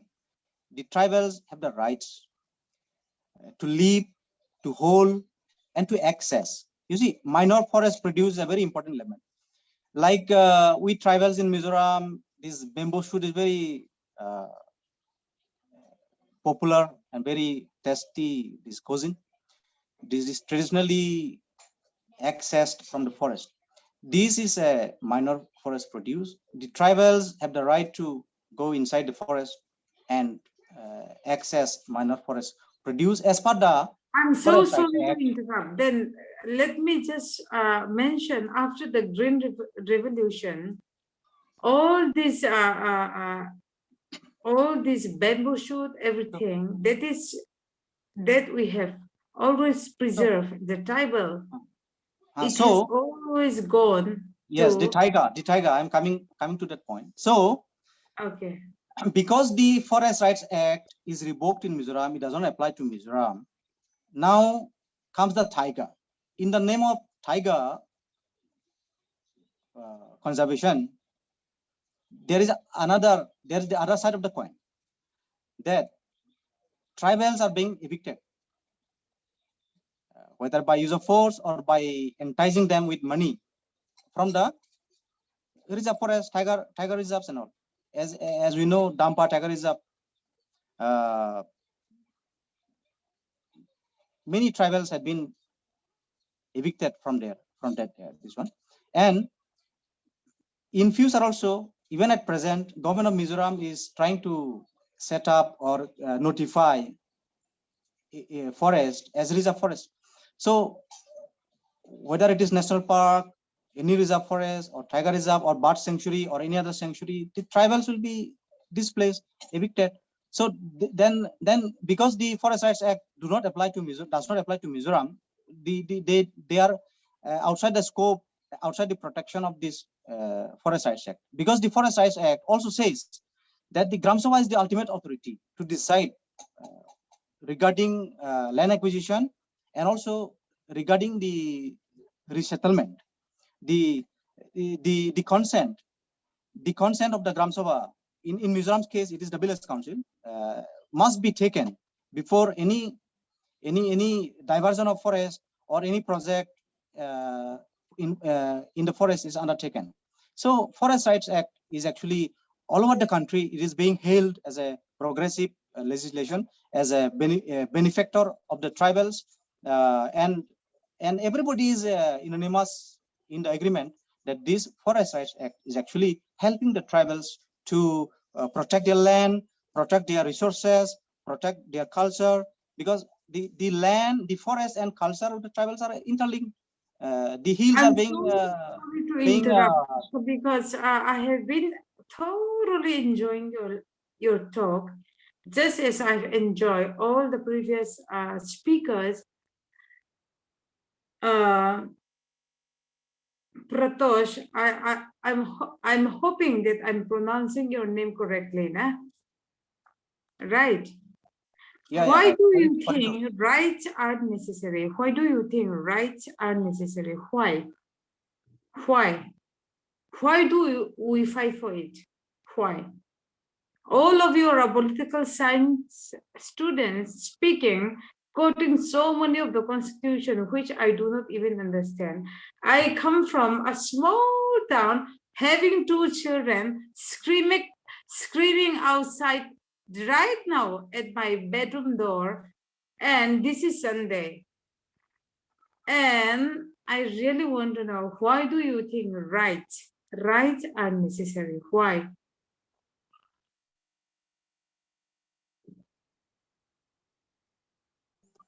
Rights are necessary because we are human beings.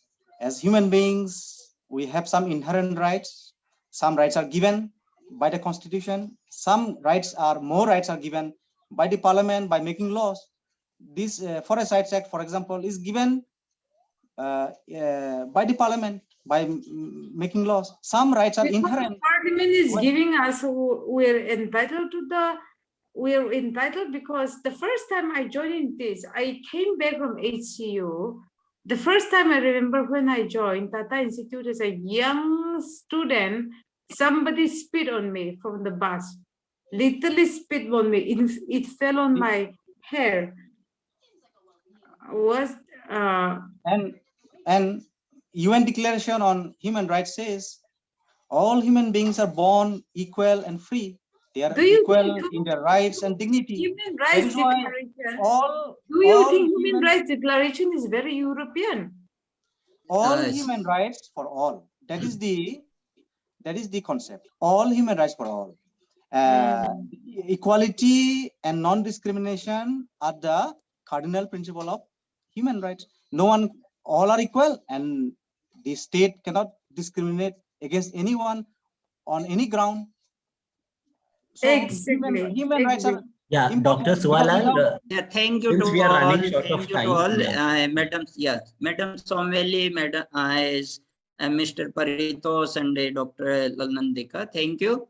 We are now the time of closing or a summary conclusion of the session. So there are not some specific questions. Some are asking out of this topic also. So I'm not taking up other questions related PASPA. So this is not the topic for the discussion. There was one previous question for Lalnundika. So maybe he was actually waiting to respond to that. Dr. Nandika, do you want to respond to that? The previous one? Yes, Dr. Mira, thank you. Because there is a question left unanswered for me in the question box. So the question is like, we have already mentioned why the state government give a negative feedback to the, the constitutional amendment demands for enhancement of specifically on why enlargement of powers is rejected by the government. What kind of hostility would it create? So basically, it is the struggle for power between the autonomous district councils and the state government, we can say, because the state government does not want to lose power. And if we look at the current setup also, like the autonomous district councils have enjoyed powers over some 18 to 20 subjects. And in the 18 to 20 subjects also, the state government has not fully devolved powers. For example, let us mention agriculture and horticulture, for example. The autonomous district council will have agriculture and horticulture development in their respective ADC, like agriculture and horticulture department of Chakma autonomous, Mara autonomous. But at the same time, in the same place, the state government will have agriculture and horticulture development. The same with fisheries department, public health engineering, industry department, transport department, forest department, all these things. The government has not fully devolved any power government is going on in parallel. So the government of Mizoram office will be there, the autonomous district government will be there. So enlargement of powers will also mean enlargement of parallel administration, enlargement of duplication of works and all. So this is from my argument, this is not very realistic. Even if they are given more powers, then it will still go in parallel with the state government. And as for the direct funding also, it requires constitutional amendment, not just by simple majority, but it will require at least 2/3 majority, as well as ratification by the state, because it touches upon the federal nature, the center-state relations. So it is a very complex issue. Both this enlargement of powers may be easy to amend, because it can be amended by simple majority. But at the same time, direct funding amendment is very complex. So I will answer with that. Thank you. Thank you, and Dr. Lalnundika. Nicely you given the response of the question. Now the next question and last question also is the question asked by Joe Asst and Chakma, and the question for Mr. Paritosh.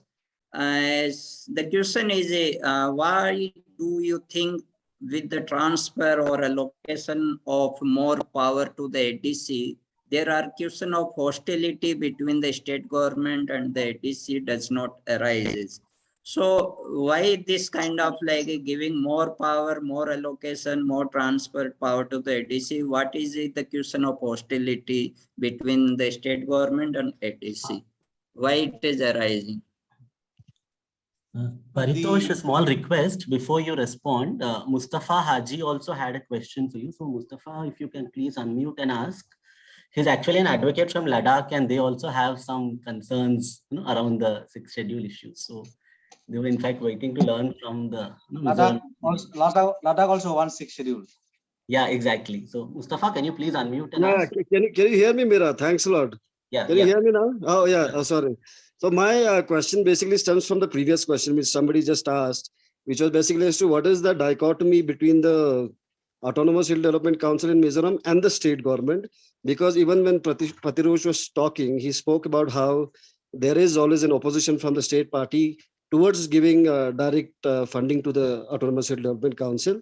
So my question is basically, it stems from that. And also the fact that since you have already said that we are at a very interesting stage, Ladakh right now, we are also advocating for 6th schedule status as well as state status for Ladakh. So I would want to want one of the speakers, either Paritosh or Lalnundika, if I'm pronouncing the name right, to advise what advice they would want to give to a place like Ladakh, which is for all the practical purposes very similar to the Northeast, but we do not have any sort of constitutional protection as of now. Neither have we do not have the 6th schedule status as of now, and we also do not have the state status. So what advice would you like to give to the people of Ladakh? Thank you, Mustafa. Now, Mr. Paritosh, please your response. The response to first question, that the hostility, in my opinion, does not arise, simply because, see, if more power, more subjects, by subject I mean departments. Now say there are 32 departments. If 40 departments are given, in total, say example, or more funding is given, so it will lead to more development. The socio-economic condition of the people living in the 3 ADC areas will be improved. The governance will improve. The overall situation of the ADCs will improve. More departments mean more job creations. So unemployed youths, the educated youths will get more jobs. They will get regular salaries. So it will lead to welfare of the people living within the ADC areas. That is why it is a good thing. So state government should not object to these proposals. The issue is, if the state sees in terms of hegemony, if it wants to control, uphold its hegemony towards the ADCs, then there is a problem. If a state think that I'm the big brother and I don't want to give anything to my smaller brothers, then that attitude is a problem. But what I see is there is no need to see things from that point of view, like a big brother, or we have to see from the point of view of human rights. More funding, more jobs, more political stability will bring, will uplift the socio-economic and also cultural conditions of the areas. They will get basic facilities, good roads, good quality healthcare, good education. So they will earn more. So it will lead to overall improvement of the conditions. Rather, if ADCs are kept undeveloped, it will lead to hostilities. They will protest, they will allege indifference or discrimination or stepmotherly treatment. Then that will lead to ethnic rise of ethnic these issues and all. So it will only lead, the lack of human rights or lack of this basic facilities will only lead to more hostilities and more what to say, lack of confidence what they state. And the second question asked by my friend from Ladakh, see, if Ladakh wish to have statehood or ADC or statehood, it is basically the Ladakhi people are desiring to exercise right to self-determination, as I explained, internally, by having more power, more authority. They want to decide for themselves which way they want to lead their region.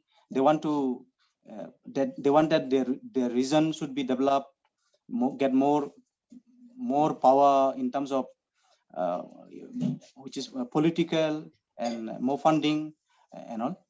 So, but to get the ADC or even a state, it requires amendment of the constitution. So it is a political issue, must be taken politically, and it will be a political fight after all. Your people, your leaders will have to convince the central leadership, the government, the current dispensation, why the Ladakhi people's aspirations for ADC is legitimate, why the Ladakhi people's aspiration for statehood is legitimate. So you will need to have a sustained campaign in Delhi, and I have recently met the Honorable MP from Ladakh at his residence. He's a very good human being, and that is how to go. Thank you, Mr. Paritosh, for your response to the questions. Now we're reaching the time almost like more 9:30. So now we have to conclude the session. So in the last part of the session, there is our process is like giving each speaker 2-3 minutes as for their final comment on the discussion, the session topic, and their opinion, final comment. So I will call first to Loisy. Please open your mic and camera, and please give your final comment. Loisy, are you with us? Yeah, Loisy, what you want to say within 2 minutes? We have not much time, so your final comment, sorry, of your talk and the session. Thank Thank you so much, sir. It was a fruitful, what to say, talks that I have learned a lot from Mr. Paritosh and Dr. Lalnundika also, and Mr. All the speakers, they have enlightened, and then even the audience, what to say, you were very sharp enough to ask those relevant questions. And thank you so much, sir, for giving me this opportunity, since this is my first time to be in this kind of platform. Thank you so much. Thank you, Loisy, for your final comment. So now I go to next our Steffi. Are you with us? Please join. Yes, or open sir. your mic. Okay, sir. Yeah, Steffi, please. Well. Okay. Thank you all for giving us the opportunity time to express. Open your mic. Open your camera. I want to see you. I have some network problems, so I will turn off my video. Yeah, no, that's fine. Steffi, just a small request. Yes, sir. See, more than thanks, what we are actually requesting is if you have any specific comments on the subject, on the topic. So if you can just... Yes, sir. Yeah, what I would like to comment is that giving more powers to the ADCs in Mizoram means that there will be more development and more employment, and with all this hostility is more evitable. So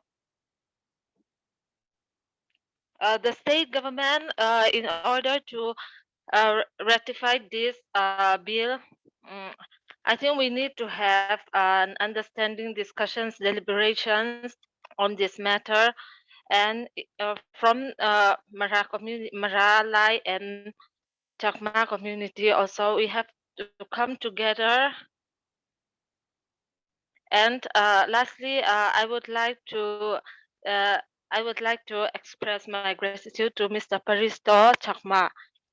I've heard about him a number of times, but this is the first time that we have come together in a common platform, and I think we share the same interest, and it's so enlightening to listen to him. That's all. Thank you, Steffi.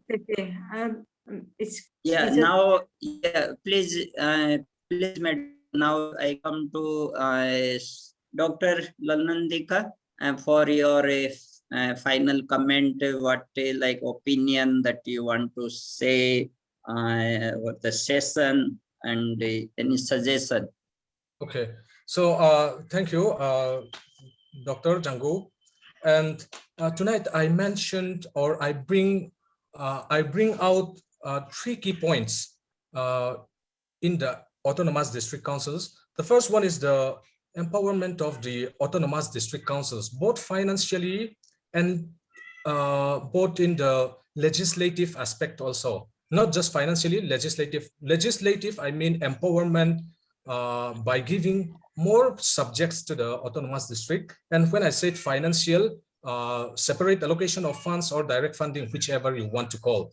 And my final comment regarding that is that the financial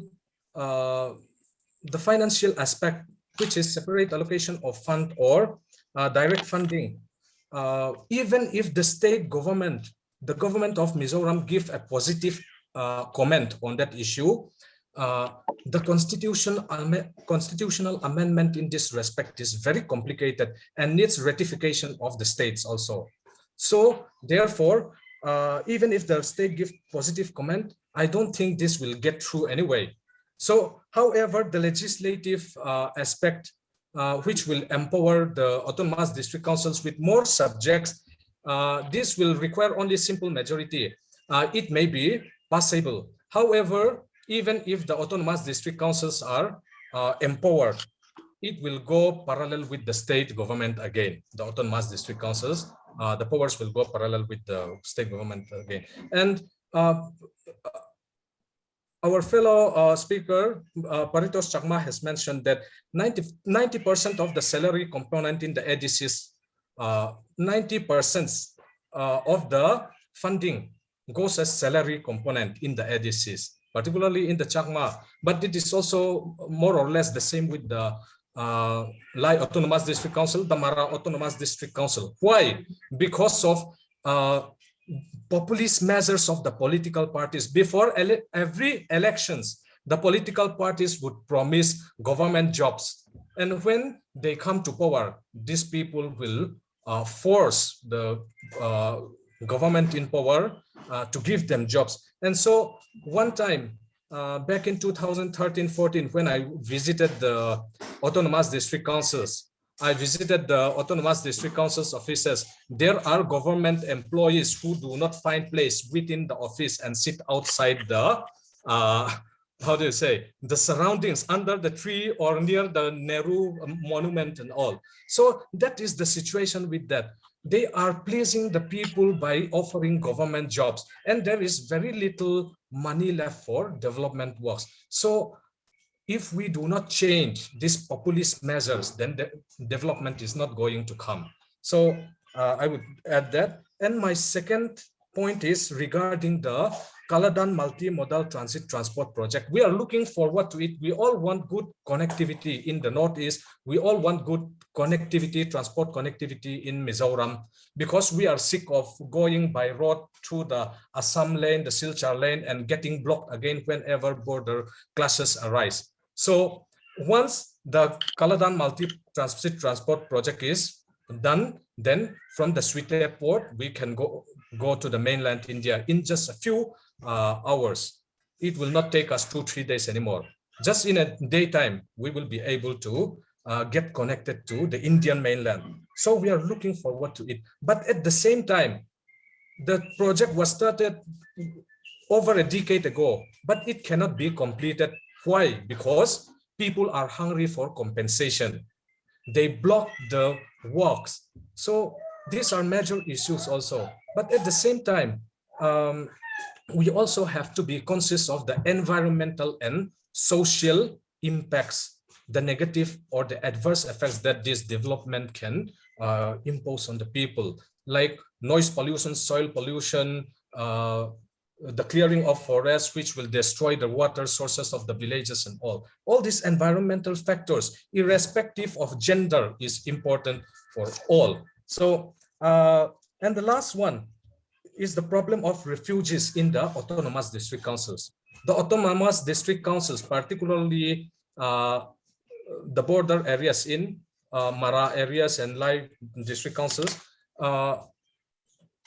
they have hosted the Myanmar refugees because they consider this as, they consider them as ethnic brothers and sisters. And I do not speak of the rights of the aliens, and I do not wish to speak that, but it affects the general population of the autonomous district people, because the management is largely done by the civil society of organizations there and in the Mizoram side also.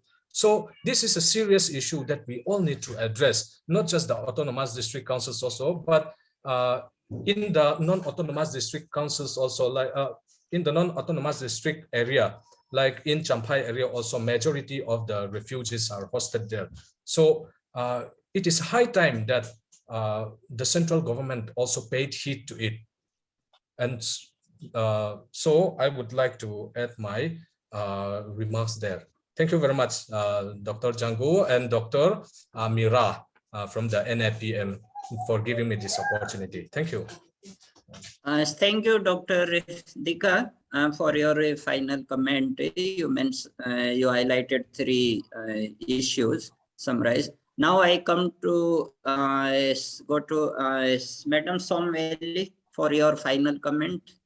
Yes, welcome, madam. Sir, I actually don't have any comment. I've asked a lot of questions. I really enjoyed this session. I always think that the success of any seminar is tested by the amount of questions that you have asked. And that is what, and I've asked especially, I think we pronounce differently. I called him Dr. Paritosh, and you're calling him Dr. Paritosh. But I call him Dr. Paritosh. I'm sorry if I mispronounce you. And I really enjoy, especially from all the speakers, especially Loisy and Dr. Lalnundika, who used to be my junior in university. Yeah, and Steffi, whom I have known in my locality. I'm so proud to be able to acknowledge to be in their presence today. And to you, Dr. Paritosh, I ask you those questions because I really think that you are really invested in your research. I really do think so. So I'm so proud of you. I'm so proud to be in this group. Thank you so much, sir. Thank you, Madam Sawmveli. So now, as all the speakers say given comment on their final in the session. So just now I summarize the today's session. That all the speakers say the mainly is Paritosh also, I think, has to give his final comments. Sorry, yeah, I come to Paritosh. Please, Paritosh, yeah, come. I forgot. I thought Sawmveli madam is fine. Okay, thank you. My final comment is that see, the Chakma, Maralai, we are very less in population. In Chakma, only 46,000 as per last census. MNDC 56,000. Mara also between this around 55,000. We are very less population. So we should not be discriminated or neglected by the government of India because of our less population. And also we are very peaceful people. The Chakma, Maralais and other communities living in Mizoram are very peaceful people, peace-loving people. Also, because of our peace-loving nature, we should not be neglected or discriminated. Only those who take up arms and fight and sign agreements with government of India or state governments should be given priority that is not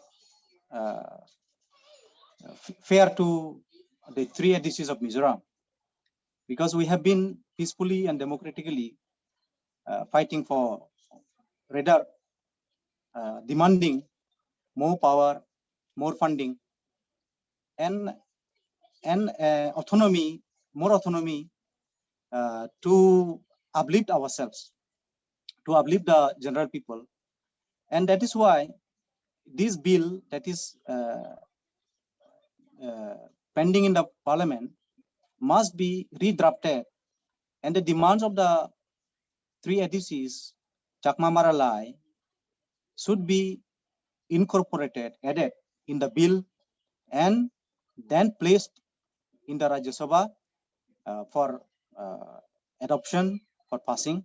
Without acceptance of the demands of the Chakma, Maralai ADCs, the bill in the current form will not be very beneficial for us, because what we are demanding are very legitimate.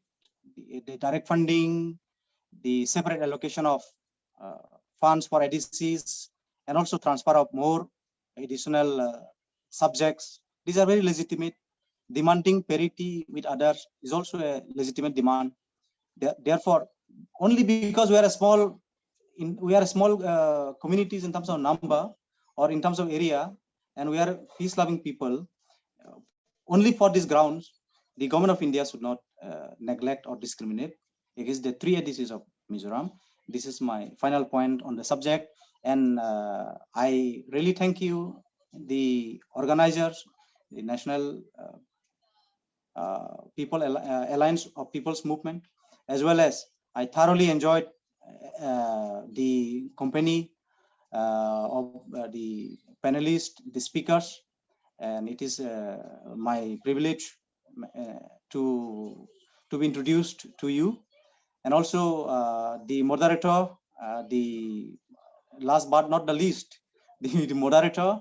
I think he has done excellent job and moderated this session very fantastic manner, and I thank all of you, as well as the audience who have spent nearly 3 hours with us very patiently and participated with us in this program.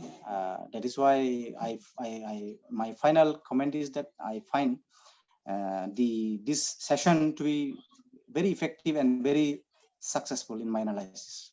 I thank you.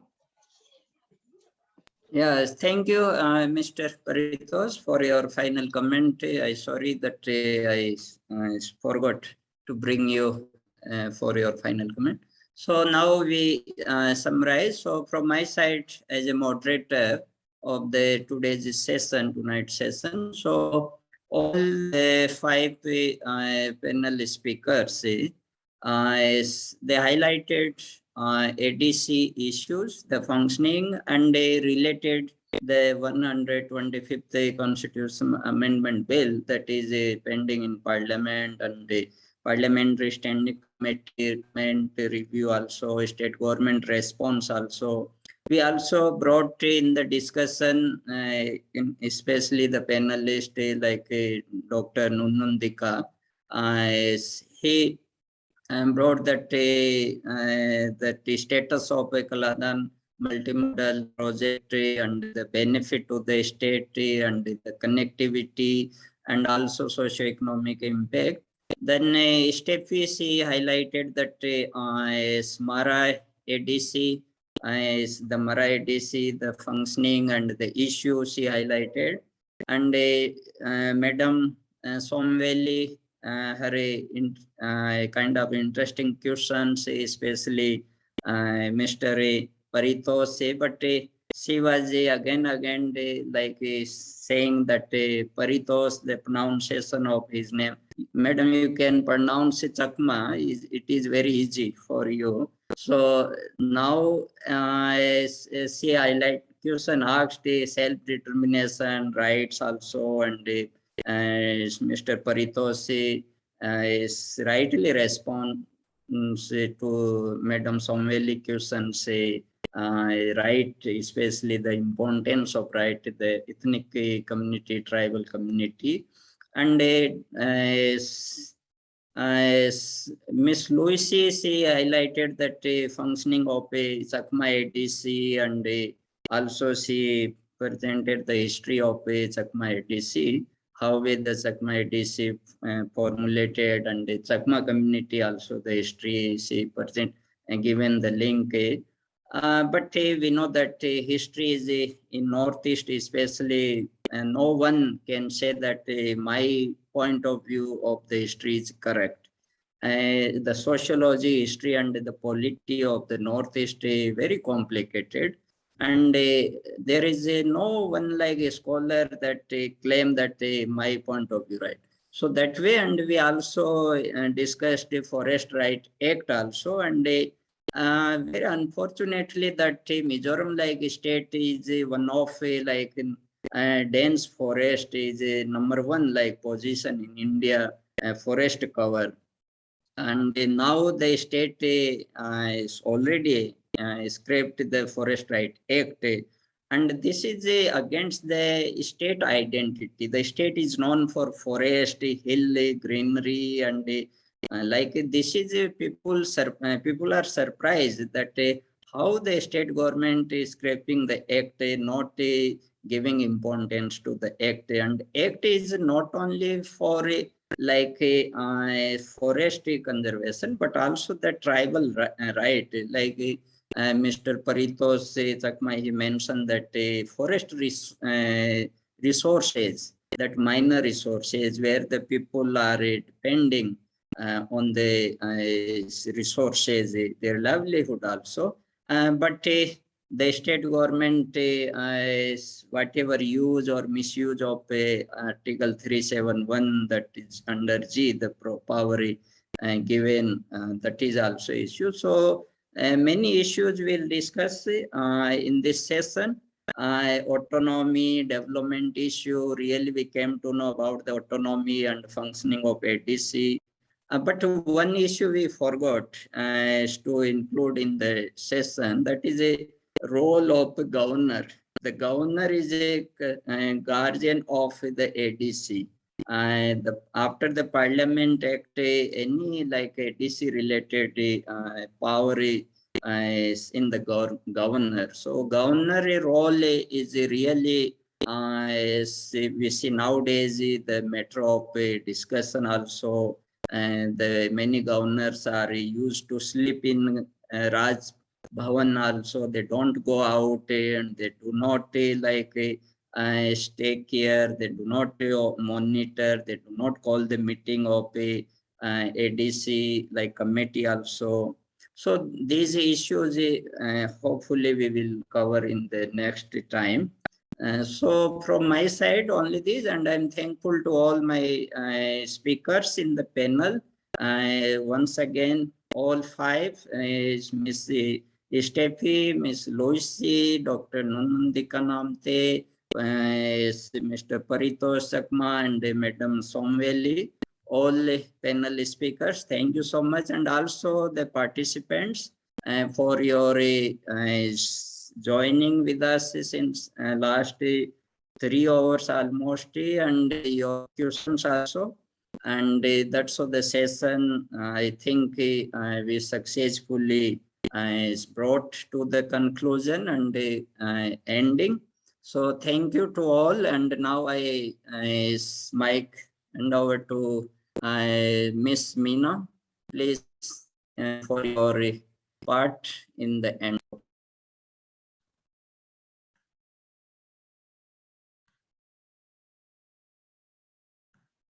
Am I audible?